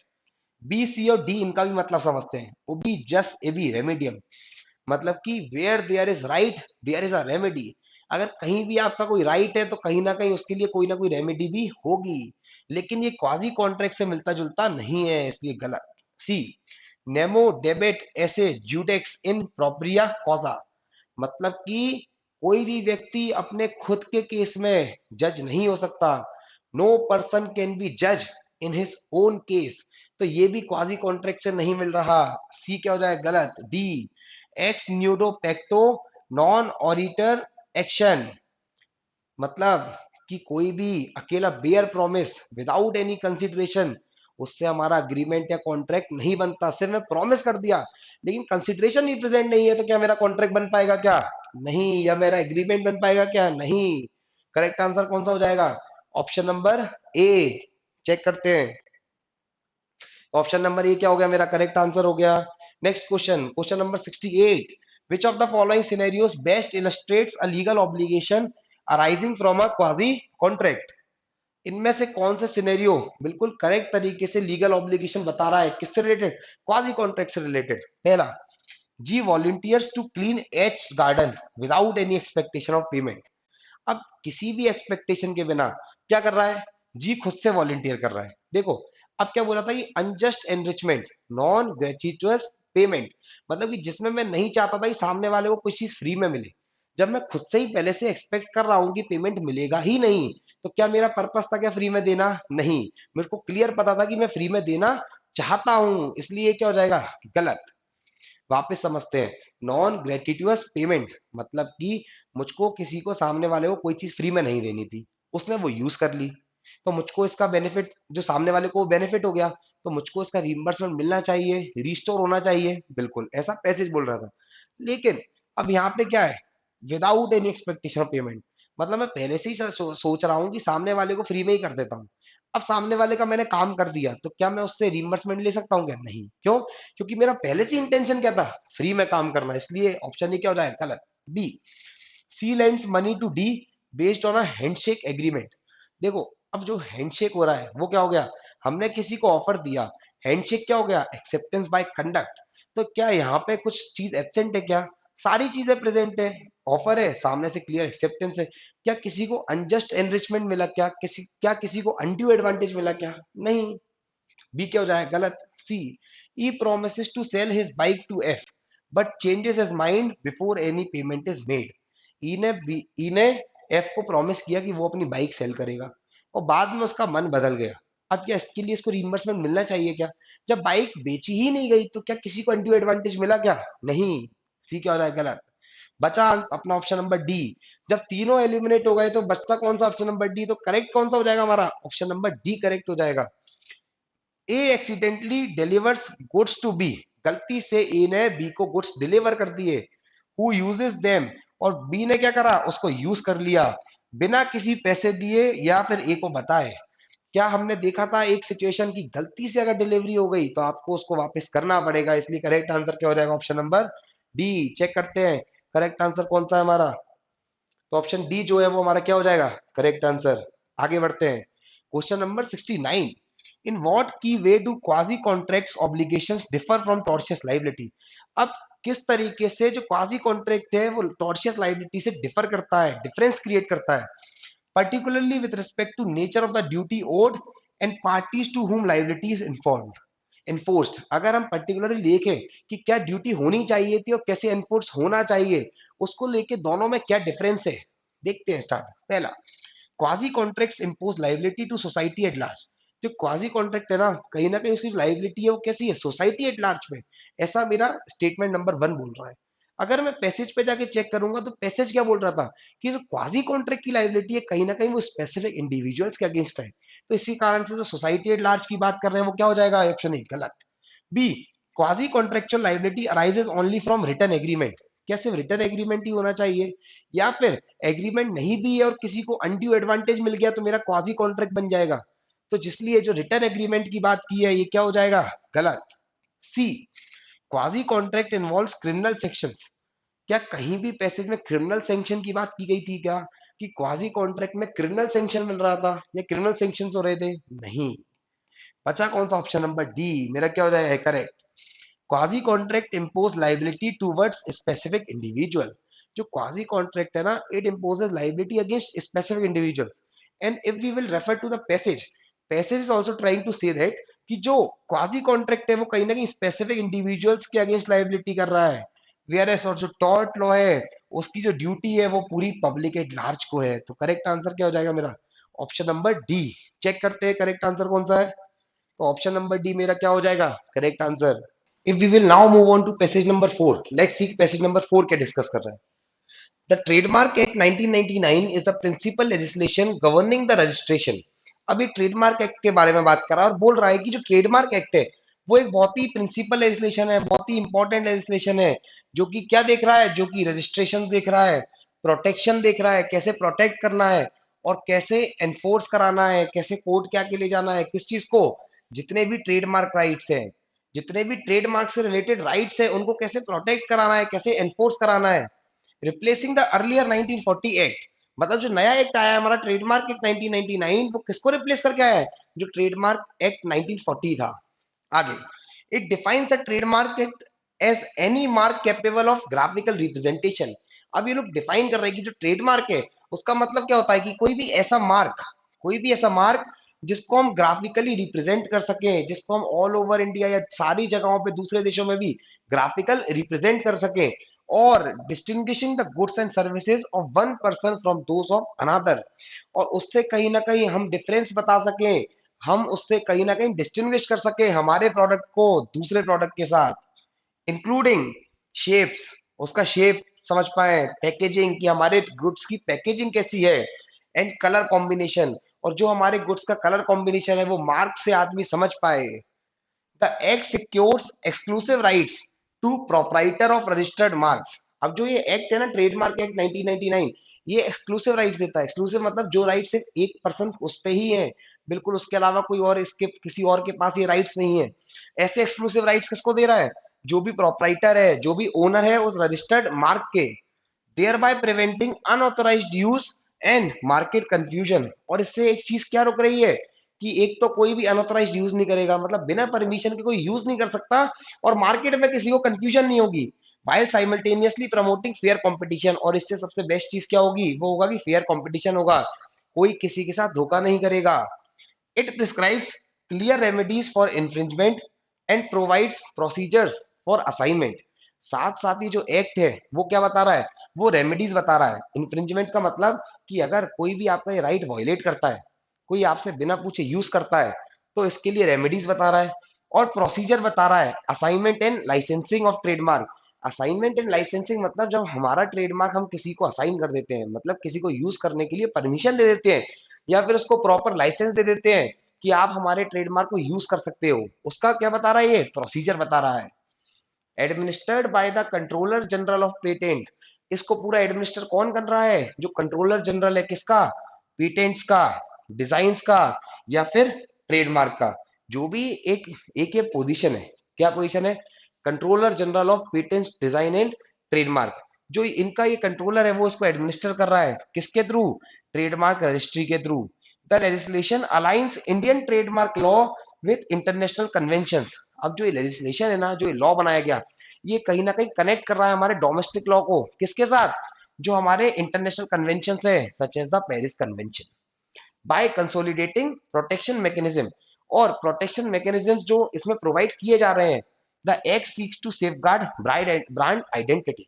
और जो प्रोटेक्शन सेफगार्ड्स दिए गए हैं उससे ये क्या इंप्लीमेंट करना चाह रहा है कि एक तो ब्रांड आइडेंटिटी बनी रहे, जो मेरे ब्रांड की आइडेंटिटी है वो बिल्कुल सेफली मेरे हाथ में ही रहे। एनकरेज कॉमर्शियल इन्वेस्टमेंट, और क्या इनकरेज करे कि और भी लोग बिजनेस में आगे क्या करें? इन्वेस्ट करें। And uphold equitable trade practices, और reasonable trade practices, fair and reasonable trade practices, सब आपस में फेयर एंड रीजनेबल तरीके से काम करें, इसको भी क्या करें? अपहोल्ड करें। आगे चेक करते हैं क्वेश्चन क्या बात कर रहे हैं। Question number 70, which of the following objective is not stated in the passage as a purpose of the 1999 act। इसमें से कौन सा पर्पस नहीं है इन चारों ऑप्शंस में से? किसका? ट्रेडमार्क एक्ट 1999 का। पहला, safeguarding brand identity and preventing unauthorized use of mark। क्या ब्रांड आइडेंटिटी को प्रोटेक्ट करने के लिए बन रहा है? बिल्कुल, हमने पैसेज में देखा था ना। और साथ ही साथ अनऑथराइज्ड यूज ऑफ मार्क करने के लिए भी मना कर रहा है। बिल्कुल। तो ये हमारा एक्चुअल में ऑब्जेक्टिव है, तो क्वेश्चन के अकॉर्डिंग ये गलत हो जाएगा। encouraging commercial investment by providing legal certainty to business, क्या कॉमर्शियल इन्वेस्टमेंट को एनकरेज कर रहा था? अगर पैसेज की लास्ट लाइन पढ़ेंगे तो उसमें क्या लिखा था? लास्ट की 3-4 लाइन में कॉमर्शियल इन्वेस्टमेंट को एनकरेज करना। तो ये भी कहीं ना कहीं ऑब्जेक्टिव है, इसलिए क्वेश्चन के परस्पेक्टिव से गलत हो जाएगा। Providing remedies for patentees and copyright owners against conflicting IP rights. अब देखो, ये क्या पेटेंटीज को भी दे रहा था क्या राइट? नहीं, ये सिर्फ ट्रेडमार्क से रिलेटेड पैसेज बात कर रहा था।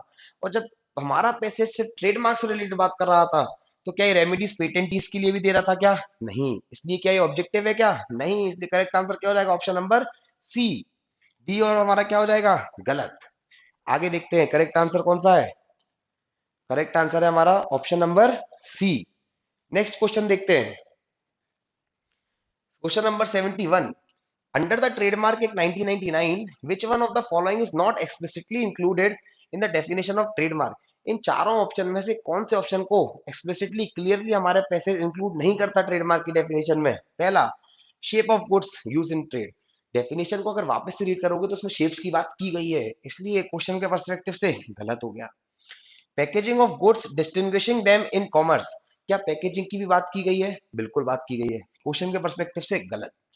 Combination of colours in relation to services, क्या कलर कॉम्बिनेशन की बात की गई है डेफिनेशन में? अगर आप लोग पैसेज रीड करोगे बिल्कुल करी गई है। तो हमारा ऑप्शन कौन सा बच रहा है? Option number D. Option number D क्या हो जाएगा? Correct. Patents for invention registered under intellectual property law, क्या पेटेंट की बात की गई है क्या?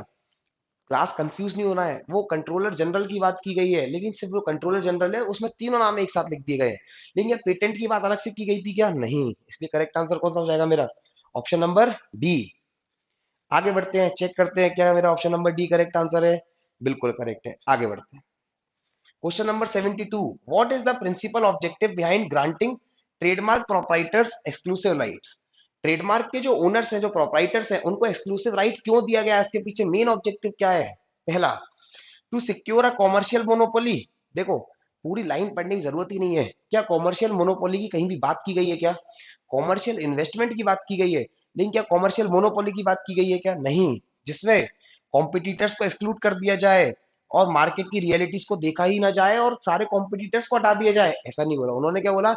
Equitable trade practices, fair and reasonable trade practices होनी चाहिए। इसलिए क्वेश्चन के पर्सपेक्टिव से क्या हो जाएगा? गलत। to prevent unwarranted use and to avoid consumer confusion in identification of goods and services। Unwarranted use मतलब अनऑथराइज्ड यूज। क्या हमारा ऑब्जेक्टिव था अनऑथराइज्ड यूज और मार्केट कंफ्यूजन को हटाना? क्या हमारा ऑप्शन भी यही बात कर रहा है? बिल्कुल सही, सी और D. To grant a perpetual intellectual monopoly across jurisdiction, क्या कुछ भी इंटेलेक्चुअल प्रॉपर्टी मोनोपोली के बारे में बात कर रहे थे क्या? नहीं।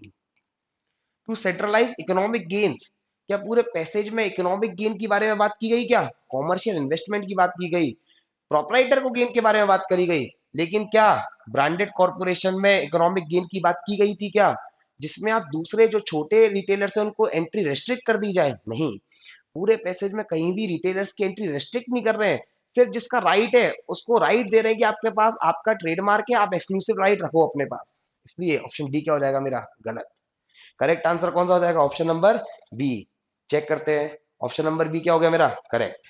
आगे क्वेश्चन नंबर 73।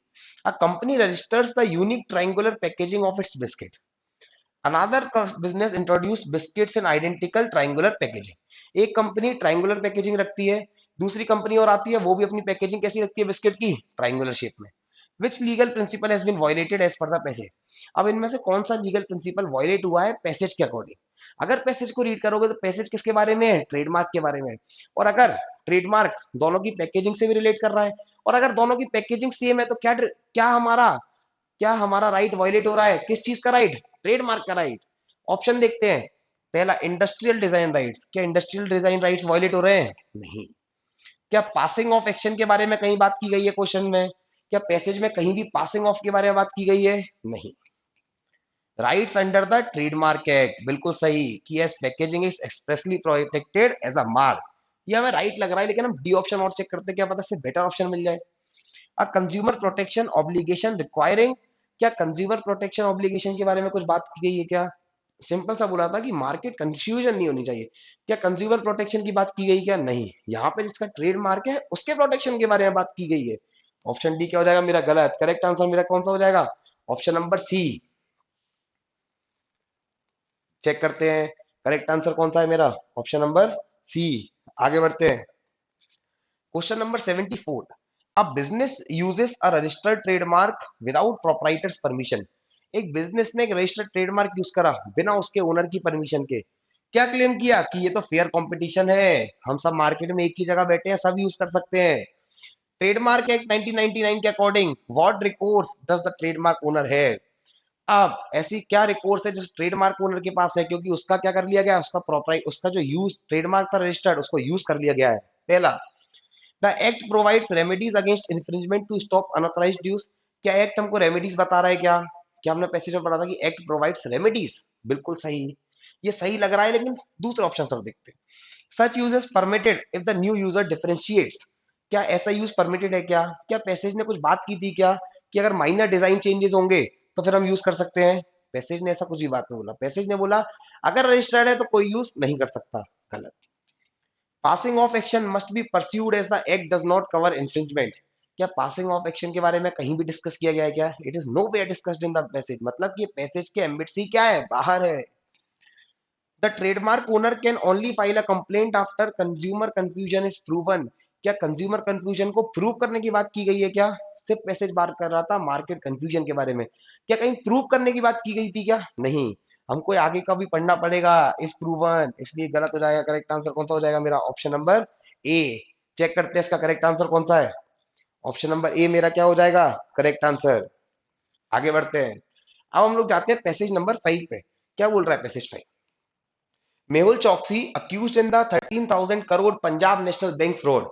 मेहुल चौकसी जो है, जिसको अक्यूज किया गया है, जिसके ऊपर इल्जाम लगाया गया है कि उन्होंने पंजाब नेशनल बैंक फ्रॉड में 13,000 करोड़ का घपला किया है, was arrested in Belgium in April 2025 after India's extradition request under the India Belgium treaty.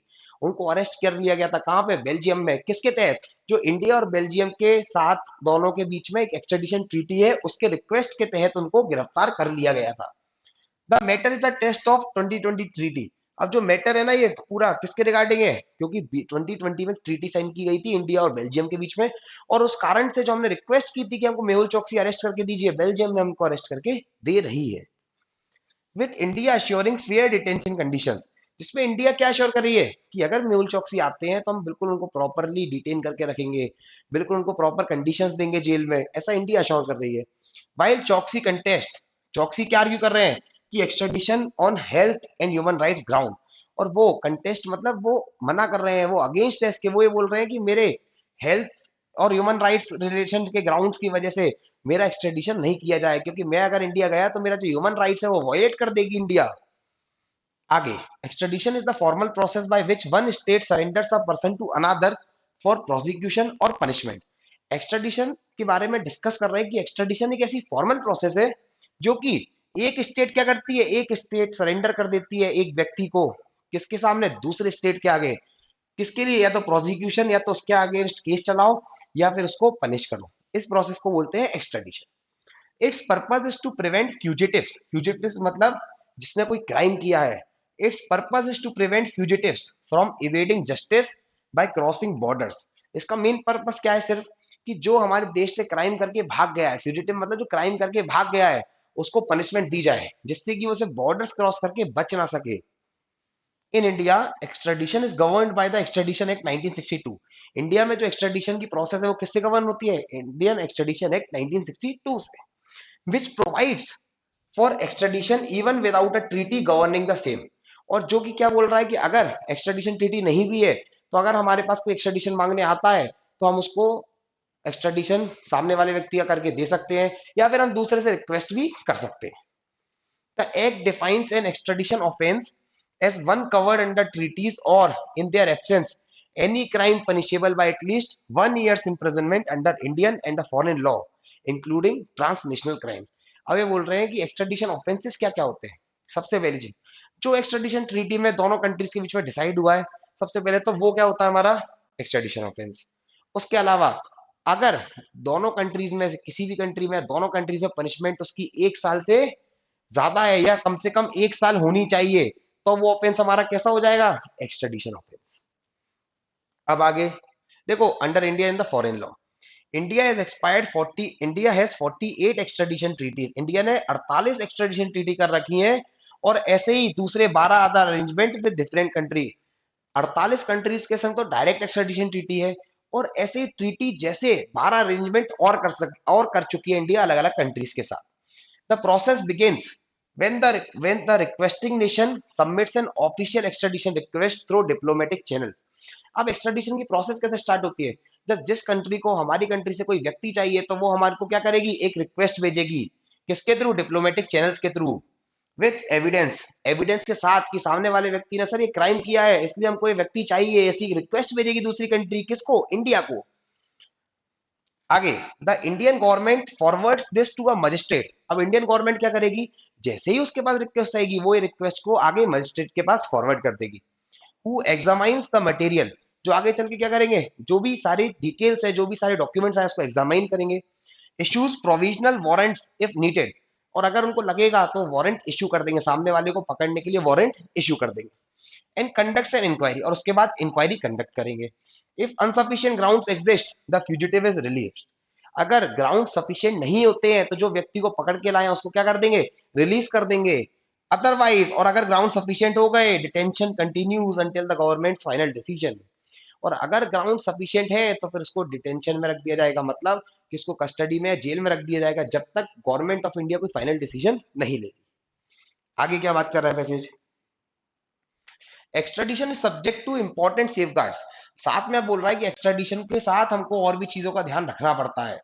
Request में be refused for offences of a political और मिलिट्री नेचर, अगर कोई ऐसा ऑफेंस करके एक व्यक्ति आया है जो का नेचर या तो पॉलिटिकल है या फिर मिलिट्री है, तो रिक्वेस्ट को रिफ्यूज किया जा सकता है। इफ बार्ड बाय लिमिटेशन, अगर वो लिमिटेशन से बार्ड है, जितना लिमिटेशन होना चाहिए था उसके लिए अगर उससे बार्ड है तो।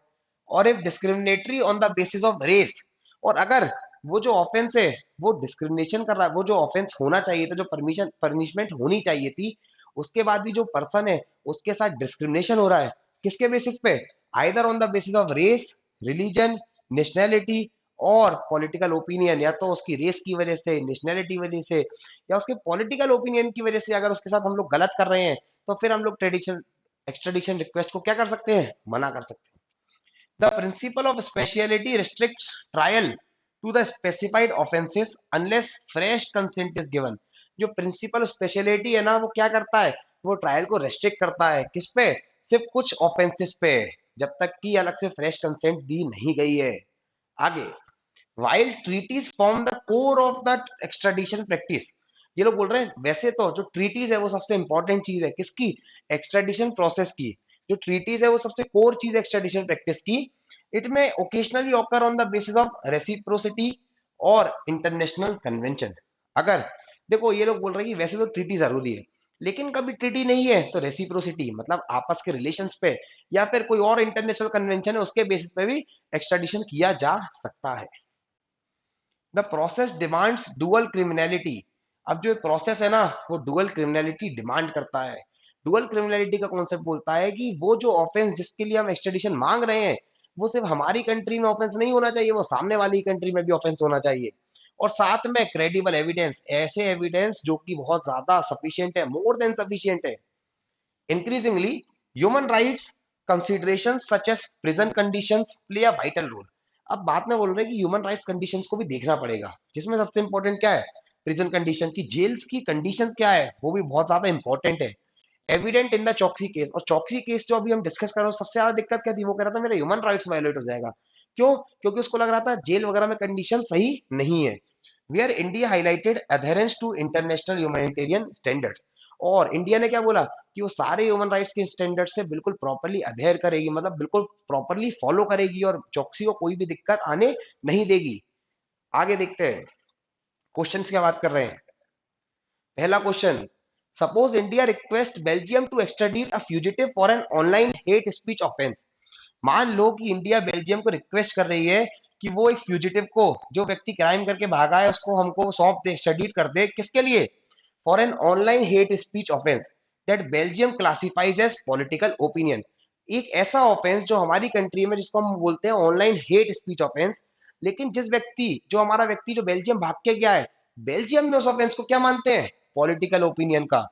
How would Belgium likely respond. अब क्या लगता है बेल्जियम सामने वाले को एक्स्ट्राडिट करेगी क्या। अगर हम पैसेज देखिए, पैसेज क्या बोल रहा था कि पॉलिटिकल या फिर मिलिट्री नेचर का है तो उसके लिए एक्सट्रीडिशन के लिए क्या कर सकते हैं, मना किया जा सकता है। तो अगर मैं बोलूं कि बेल्जियम मस्ट एक्सेप्ट, अगर मैं मस्ट वर्ड यूज करूं, तो क्या बेल्जियम के ऊपर ड्यूटी है क्या, क्या उसको कंपलसरीली करना ही पड़ेगा, नहीं। दूसरा, Belgium can extradite only if India assures trial under international law. Belgium can, इसको में एक्सेप्टेबल है, लेकिन जो आगे रीजनिंग है वो क्या बोल रही है, only if India assures trial under international law. क्या पैसेज ने ऐसी कुछ बात की थी क्या कि पॉलिटिकल या फिर मिलिट्री ओपिनियन है या मिलिट्री नेचर का है तो उसके बाद इंटरनेशनल लॉ के अकॉर्डिंग्स में ही सामने वाले का प्रोसिक्यूशन होना चाहिए। ऐसी कोई बात पैसेज में नहीं की है, that is it is out of the concept of passage. C, Belgium must rely on reciprocity rather than the treaty. अब ये बोल रहे हैं कि बेल्जियम को रेसिप्रोसिटी पे रिलाई करना चाहिए ट्रीटी पे। ये एक आंसर हो सकता है कि ट्रीटी नहीं है तो रेसिप्रोसिटी पे अप्लाई करो, लेकिन क्या यहाँ ऑलरेडी ट्रीटी है। अब देखिए ना, यहाँ पे कुछ एग्जैक्ट बोला नहीं गया है कि ट्रीटी है या नहीं, तो हम लोग क्या ज्यूम करके चलेंगे, पैसेज के अकॉर्डिंग कि ऑलरेडी ट्रीटी है। तो अगर ट्रीटी है तो रेसिप्रोसिटी की बात आएगी क्या, नहीं। करेक्ट आंसर कौन सा हो जाएगा, ऑप्शन नंबर डी, कि बेल्जियम में refuse extradition since political offences are exempted under safeguards. Simple सा पॉइंट, जैसे कि पॉलिटिकल ऑफेंसेस सेफगार्ड किए जाते हैं, पॉलिटिकल ऑफेंसेस में हम एक्सट्रेडिशन नहीं करते, इसी कारण से बेल्जियम क्या करेगा, बेल्जियम में रिफ्यूज। करेक्ट आंसर हो जाएगा ऑप्शन नंबर डी। चेक करते हैं करेक्ट आंसर क्या है, ऑप्शन नंबर डी। आगे बढ़ते हैं। 76, a businessman wanted in India for cyber fraud faces a maximum penalty of 14 months imprisonment under Indian law। एक बिजनेसमैन है जिसके इंडिया में जो बहुत ज्यादा मोस्ट वांटेड है, उसने क्या करा, वो साइबर फ्रॉड केस में अंदर मतलब भागा हुआ है, तो साइबर फ्रॉड से रिलेटेड क्राइम किया हुआ है, जिसकी इंडिया में सजा जो है, जिसकी इंडिया में पेनल्टी है वो कितनी है, 14 मंथ की पेनल्टी है इंडियन लॉ में। लेकिन जो फॉरेन कंट्री है ना, वहां पे उसकी सजा, जहां पे वो छुपा हुआ है वहां पे उसकी सजा कितनी है, 10 मंथ की। India is no extradition treaty with that country but invokes the extradition act 1962। India की सामने वाली कंट्री के साथ कोई भी एक्सट्रेडिशन ट्रीटी नहीं है, और इसीलिए क्या कर रहा है वो, एक्सट्रेडिशन एक्ट 1962 को इन्वोक कर रहा है। अब क्वेश्चन क्या बोल रहा है, could this offence qualify as an extradition offence. देखो क्वेश्चन उन लोगों ने चेंज कर दिया, क्वेश्चन में सीधा क्या पूछ रहे हैं बस, कि आप इतना सा बताओ, आप ये मत बताओ कि सामने वाला एक्सट्रेडिट करेगा या नहीं, आप सिर्फ इतना सा बताओ कि क्या ये ऑफेंस एक्सट्रेडिशन ऑफेंस है क्या। Go back to the passage, extradition offence के लिए क्या जरूरी है, कि वो ऑफेंस के लिए सजा कितनी होनी चाहिए, कम से कम 12 महीने की। अब देखो ना, यहाँ तो 14 महीने की थी, लेकिन क्या इसकी कंट्री में थी क्या, नहीं। अगर हम डुअल क्रिमिनलिटी का प्रिंसिपल फॉलो कर रहे हैं तो दोनों साइड क्राइम होना चाहिए, तो अगर ये 12 महीने की बात की है तो दोनों साइड कम से कम 12 तो होना चाहिए था। क्या बेल्जियम में 12 था क्या, नहीं। मतलब दूसरी कंट्री में 12 था क्या, नहीं। तो क्या एक्सट्रेडिशन ऑफेंस में फॉल करेगा क्या, नहीं। तो ये वाला जो है वो क्या हो जाएंगे, गलत। अब बसता है बी और डी। बी क्या बात कर रहा है, no because Indian and foreign law must prescribe at least 1 year imprisonment. जो हमारा पैसेज बात कर रहा था कि मिनिमम 1 ईयर की क्या होनी चाहिए, इम्प्रिजनमेंट होनी चाहिए, तो बी ऑप्शन क्या हो जाएगा मेरा सही। D, no because without a treaty dual criminality can not apply. क्या बिना ट्रीटी के कोई डुअल क्रिमिनलिटी अप्लाई नहीं करेगी, क्या पैसेज ने ऐसा कुछ क्लियर बोला है क्या। पैसेज ने बोला अगर प्रोसेस की बात करेंगे तो डुअल क्रिमिनलिटी होनी चाहिए, ट्रीटी के बारे में उन्होंने कुछ भी नहीं कहा था, इसलिए ये क्या हो जाएगा option number D.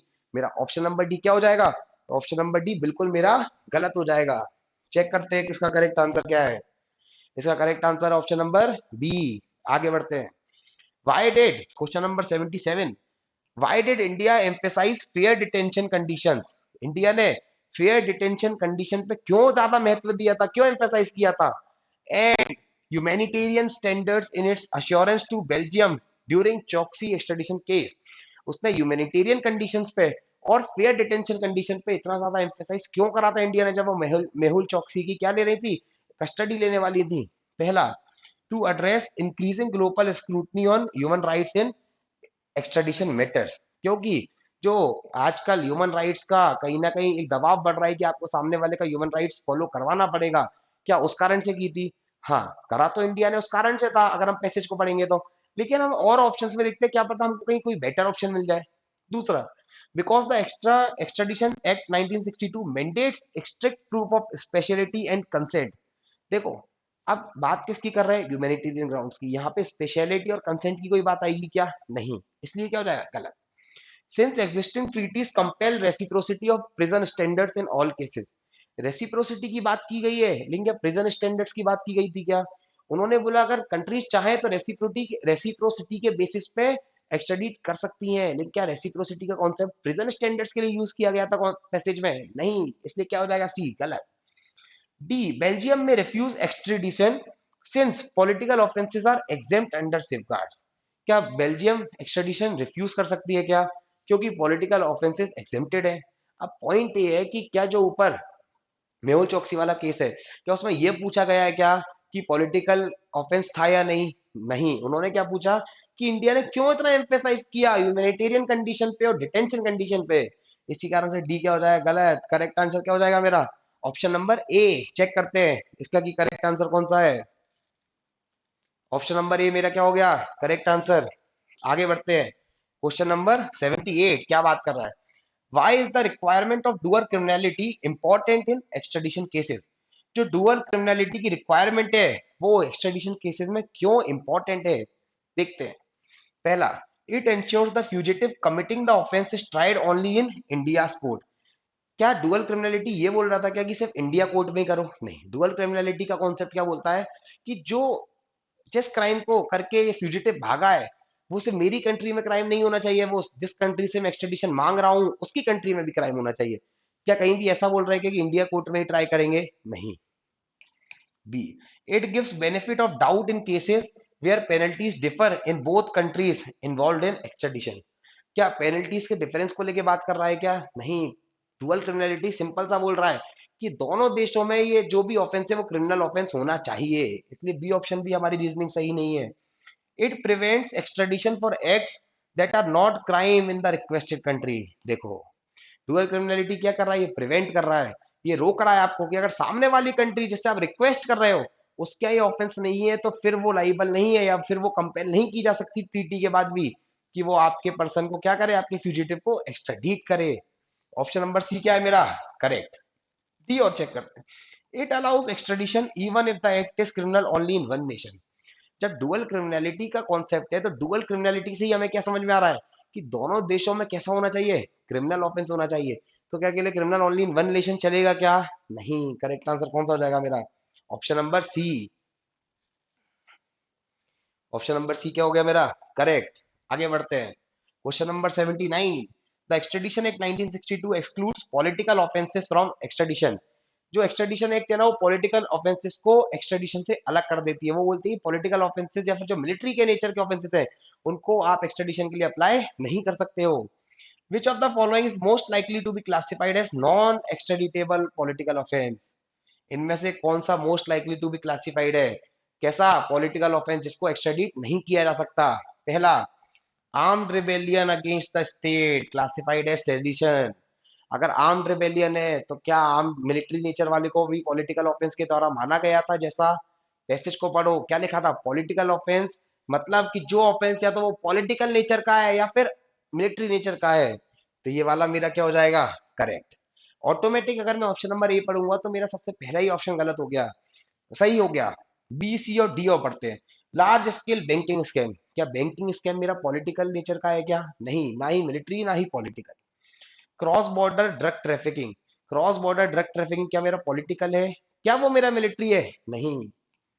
Cyber crime, cyber crime अगर इंटरनेशनल इन्वेस्टर्स को डिफ्रॉड भी कर रहे हैं, साइबर क्राइम कर रहे हैं, क्या वो पॉलिटिकल नेचर में आएगा क्या? क्या इसके कोई ना कोई पॉलिटिकल कॉन्सेप्ट रिलेटेड है क्या, नहीं। क्या इससे कोई मिलिट्री रिलेटेड है, नहीं। करेक्ट आंसर क्या हो जाएगा मेरा, ऑप्शन नंबर ए। चेक करते हैं, ऑप्शन नंबर ए मेरा करेक्ट हो गया। आगे बढ़ते हैं, now we are going to passage number 6। This is the last passage of a legal reasoning portion. What it is saying, now let us see. The central government has recently introduced the 130th constitutional amendment bill 2025। Central government ने अभी recently क्या introduce किया है, 130th constitutional amendment bill Lok Sabha में, aimed at addressing the issue of ministers continuing office while facing serial criminal allegations। इसका main M क्या था कि जो मिनिस्टर्स जिनके ऊपर सीरियस क्रिमिनल एलिगेशन लगे हैं उसके बाद भी वो अपने ऑफिस में कंटिन्यू कर रहे हैं, उसके बाद भी वो अपनी पोस्ट होल्ड किए हुए हैं। The bill seeks to amend article 75। अब जो बिल है ना वो क्या चेंज करना चाहता है, आर्टिकल 75 को अमेंड करना चाहता है, 164 को अमेंड करना चाहता है और 239 ए ऑफ द कॉन्स्टिट्यूशन को अमेंड करना चाहता है, विच regulate the union council of minister. ये जो तीनों आर्टिकल्स हैं वो क्या रेगुलेट करते हैं, 75 काउंसिल ऑफ मिनिस्टर्स को रेगुलेट करता है, 164 स्टेट काउंसिल ऑफ मिनिस्टर्स को रेगुलेट करता है और 239 ए मिनिस्टर्स इन यूनियन टेरिटरीज को। और इन तीनों आर्टिकल्स में क्या लाना चाहता है ये कॉन्स्टिट्यूशनल अमेंडमेंट, इन तीनों आर्टिकल्स को अमेंड करना चाहता है जो ये बिल है।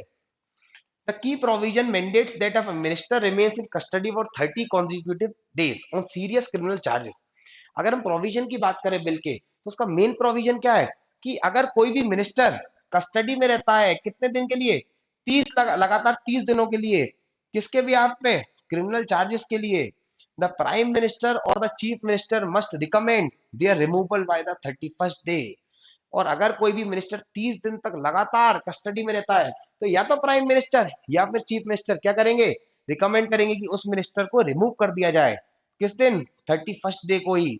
Fehling which the minister automatically ceases to hold office. और अगर रिकमेंडेशन नहीं भी कर पाए तो भी 31st डे पे ऑटोमेटिकली उसका जो ऑफिस जो वो होल्ड कर रहा है वो वहां से ऑटोमेटिकली हटा दिया जाएगा। एट द सेंट्रल लेवल, अब बात कर रहे हैं सेंट्रल लेवल की, अगर सेंट्रल लेवल का कोई है, this removal is affected by the president on the advice of prime minister. अगर सेंट्रल लेवल की बात करें तो ये ऑर्डर कौन देगा, तो ये अफेक्ट में कौन लाएगा, प्रेसिडेंट, किसके उस पे, on the advice of prime minister. अगर हम लोग स्टेट लेवल की बात करें तो गवर्नर किसके एडवाइस पे, on the advice of chief minister. और अगर अपन दिल्ली की बात करें तो प्रेसिडेंट लाएंगे किसके उस पे, चीफ मिनिस्टर के एडवाइस पे।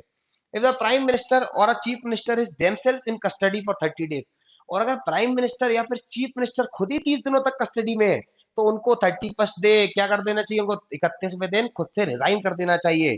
और अगर रिजाइन नहीं करा तो वो भी ऑटोमेटिकली क्या हो जाएंगे, ऑटोमेटिकली वो भी रिमूव माने जाएंगे। However reinstatement is permitted upon release from custody. लेकिन ये लोग बोल रहे हैं कि जब कस्टडी से छूट के आएंगे तो वापस से अपना ऑफिस ज्वाइन कर सकते हैं, लेकिन अगर कस्टडी में 30 दिन से ज्यादा हो गए तो फिर उनको ऑफिस से एक बार को रेजिग्नेशन देना पड़ेगा। आगे क्या बोल रहा है passage, at present there is no constitutional bar on a minister continuing in office merely upon arrest. ये बोल रहे हैं कि अगर आज की बात करें, अभी बिल इंट्रोड्यूस हुआ है लेकिन अभी जो क्या रूल है वो लॉ है कि ऐसा कोई बार नहीं है, मिनिस्टर ऑफिस रिज्यूम कर सकते हैं, उस टाइम पे भी रिज्यूम कर सकते हैं अगर वो कस्टडी में है तो। Disqualification under section 8 of the representation of the people act 1951। अब जो डिस्क्वालिफिकेशन दिया हुआ है सेक्शन 8 में, किसके सेक्शन 8 में, representation of the people act 1951 के, occurs only after conviction for offenses attracting a minimum 2 year sentences। और इसमें कब ये लोग जितने भी ये एक्ट है, सेक्शन सेक्शन 8 है हमारा इस एक्ट का, उसके अकॉर्डिंग मिनिस्टर को कब रिमूव किया जाता है, जब उस पे कम से कम 2 साल की उसको सजा मिल जाए। The presumption of innocence protect accused individual. और ये जो हमारी कंट्री में जो हमारे लॉ में एक प्रिज्यूम करके चलते हैं, इनोसेंट अंटिल प्रूवन गिल्टी, उसी कारण के प्रिजम्पशन की वजह से जो अक्यूज इंडिविजुअल को है उसको कन्विक्शन तक क्या माना जाता है कि वो इनोसेंट है, और इसलिए उसको ऑफिस में कंटिन्यू करने का मौका दिया जाता है, enabling them to retain office despite pending charges. Judicial precedent such as Manoj Narula versus union of India.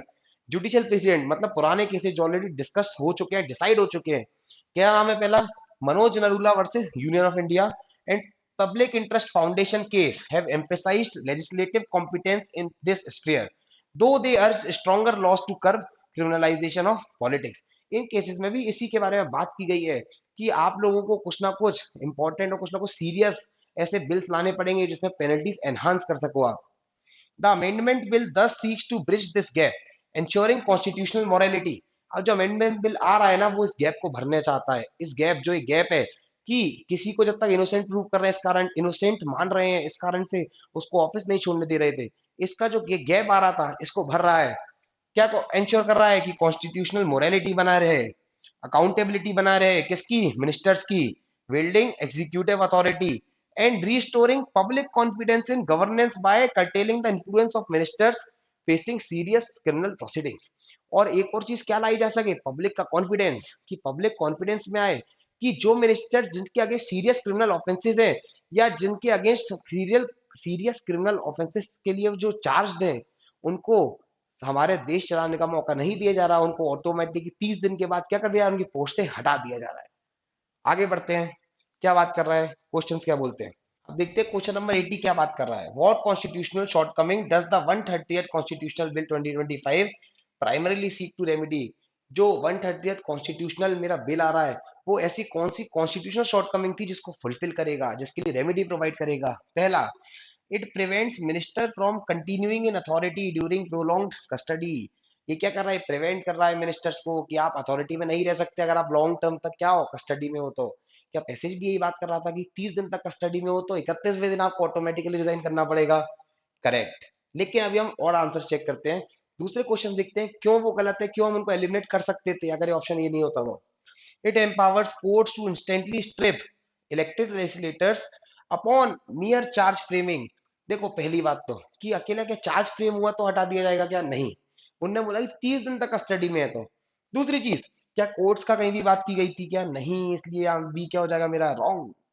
It एनफोर्सेस disqualification of law makers immediately before the conviction stage. Conviction के पहले की स्टेज क्या होती है, चार्जेस फ्रेम करना, कस्टडी में ले जाना। क्या कस्टडी में जाते ही उसको वो कर दिया जाएगा क्या, रिमूव, नहीं। कस्टडी में अगर 30 दिन से ज्यादा रह लिए तो रिमूव किया जाएगा, इसलिए ऑप्शन सी क्या हो जाएगा मेरा, गलत। It mandates permanent exclusion of accused minister. क्या परमानेंट एक्सक्लूजन की बात कर रहे थे, या फिर पैसे ये बोल रहा था कि वापस रिज्यूम किया जा सकता है अगर वो प्रूवन नॉट गिल्टी हो गए तो।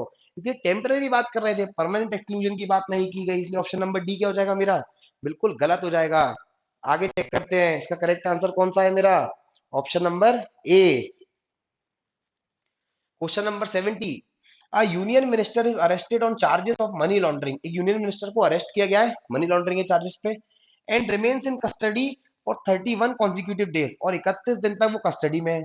Meanwhile is convicted under the IPC and sentence to 2 years in prison by trial court, और ट्रायल कोर्ट के द्वारा उनको कन्विक्ट कर दिया गया, उनको दोषी दोषी पाया गया है और 2 साल की सजा सुना दी गई है।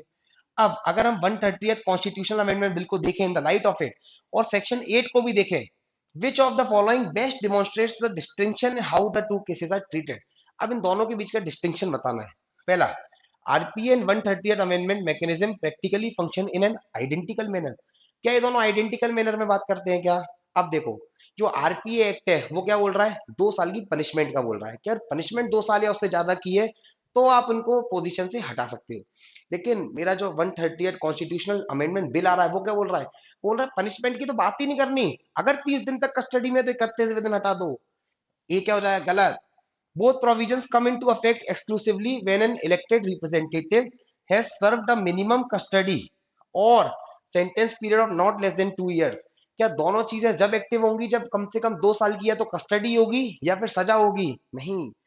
मेरा कॉन्स्टिट्यूशनल अमेंडमेंट बिल क्या बोल रहा था, सिर्फ 30 दिन की कस्टडी के बाद 31वें दिन हटा दिया जाएगा, 2 साल की बात नहीं कर रहा था। यही बी ऑप्शन क्या हो गया, गलत। The bill postpones enforcement of minister's removal until all pending judicial appeals and review petitions are fully decided by higher court. क्या जब तक उसका सारा केस सॉल्व नहीं होगा, जब तक सारी अपील सॉल्व नहीं होंगी, जब तक के लिए पोस्टपोन कर दी जाएगी क्या, ये बात कहीं भी पैसेज में नहीं की गई, इसलिए सी बी क्या हो जाएगा मेरा, गलत। करेक्ट आंसर कौन सा होगा, option number D. The bill mandates automatic cessation, whereas the RPA disqualification applies only upon conviction by a competent court of law। 30 दिन तक कस्टडी में तो ऑटोमेटिक रिमूवल, लेकिन अगर आरपीए एक्ट की बात करें, रिप्रेजेंटेशन ऑफ पीपल एक्ट की बात करें, तो प्रॉपर जो कोर्ट ऑफ लॉ देख रही है मैटर और वो कन्विक्शन देती है अगर 2 साल या उससे ज्यादा का, तो ही एक्शन में आएगा। करेक्ट आंसर क्या हो जाएगा मेरा, option number D. Correct answer क्या है, ऑप्शन नंबर डी। आगे चेक करते हैं दूसरा क्वेश्चन, क्वेश्चन नंबर 82, कि during a debate in parliament a union cabinet minister argues that his continued judicial custody beyond 30 days does not affect his constitutional entitlement to remain in office because he has not yet been convicted and the principle of presumption of innocence should safeguard his position। एक debate में parliament में union minister contain करते हैं कि वो 30 दिन से ज्यादा कस्टडी में रह लिए तो भी उनका जो कॉन्स्टिट्यूशनल पोजीशन है वो अफेक्ट नहीं होता। क्यों, क्या बोल रहे हैं वो रीजन, क्योंकि मैं ना तो कन्विक्ट हुआ हूं, ना मैं अभी दोषी पाया गया हूं, ना ही मुझको कोई सजा मिली है, और इस कारण से जो प्रिजम्पशन है कि सामने वाला इनोसेंट जब तक गिल्टी प्रूव नहीं होता, इस कारण से मैं बचा रहूंगा। अब देखो क्वेश्चन क्या बोल रहा है, in the context of 130th, अब किसके कंटेक्स्ट में, जो 130th कॉन्स्टिट्यूशनल अमेंडमेंट बिल आ रहा है, why does this reasoning not hold valid. अब इसके अकॉर्डिंग रीजनिंग वैलिड क्यों नहीं है, क्योंकि जो ये नया बिल आ रहा है वो क्या बोल रहा है, वो ये बोल रहा है कन्विक्शन की बात ही नहीं है, 30 दिन से ज्यादा कस्टडी में हो तो आप अपनी ऑफिस से उस टाइम पे क्या कर दोगे, रिमूव कर दिए जाओगे, आपको रिजाइन करना पड़ेगा। इसलिए पहला क्या है, representation of people act imposes an automatic bar. क्या रिप्रेजेंटेशन ऑफ पीपल एक्ट एक ऑटोमेटिक बार के बारे में बात कर रहा था क्या, नहीं। उसने बोला था कन्विक्शन अगर 2 साल से ज्यादा की है तो हटा दिया जाएगा, लेकिन उसमें भी ऑटोमेटिक वर्ड नहीं किया गया था यूज, इसी कारण से। और देखो आगे अगर पढ़ेंगे, ministers continuing in office merely upon being in custody, क्या कस्टडी की बात कर रहा था क्या एक्ट, नहीं, ये एक बात कर रहा था कन्विक्शन की, गलत। B, courts are already empowered to directly disqualify serving ministers without requiring any constitutional amendment। क्या पैसेज के अकॉर्डिंग कोर्ट के पास अलग से कोई पावर है क्या, वो कॉन्स्टिट्यूशनल अमेंडमेंट देखे बिना भी अपने अकॉर्डिंग कुछ कर सकती है क्या, नहीं कर सकती है, बी गलत। Bail provisions in criminal law can automatically override constitutional mandates. क्या पैसेज ये बोल रहा था क्या कि बेल प्रोविजंस है वो कॉन्स्टिट्यूशनल मैंडेट्स को ओवरराइड कर देंगे, ये भी बात out of the context of passage है, इसलिए सी भी क्या हो जाएगा, गलत। The presumption of innocence is preserved, but ministerial office is subject to restrictions on prolonged custody। Simple सी बात, वो बोल रहे हैं कि प्रिजम्पशन ऑफ इनोसेंस है उसको हम मान रहे हैं, लेकिन अगर प्रोलॉन्ग कस्टडी है, कस्टडी बहुत ज्यादा टाइम के लिए, तो डायरेक्ट ऑफिस से हटा दिया जाएगा। करेक्ट आंसर कौन सा हो जाएगा मेरा, ऑप्शन नंबर डी।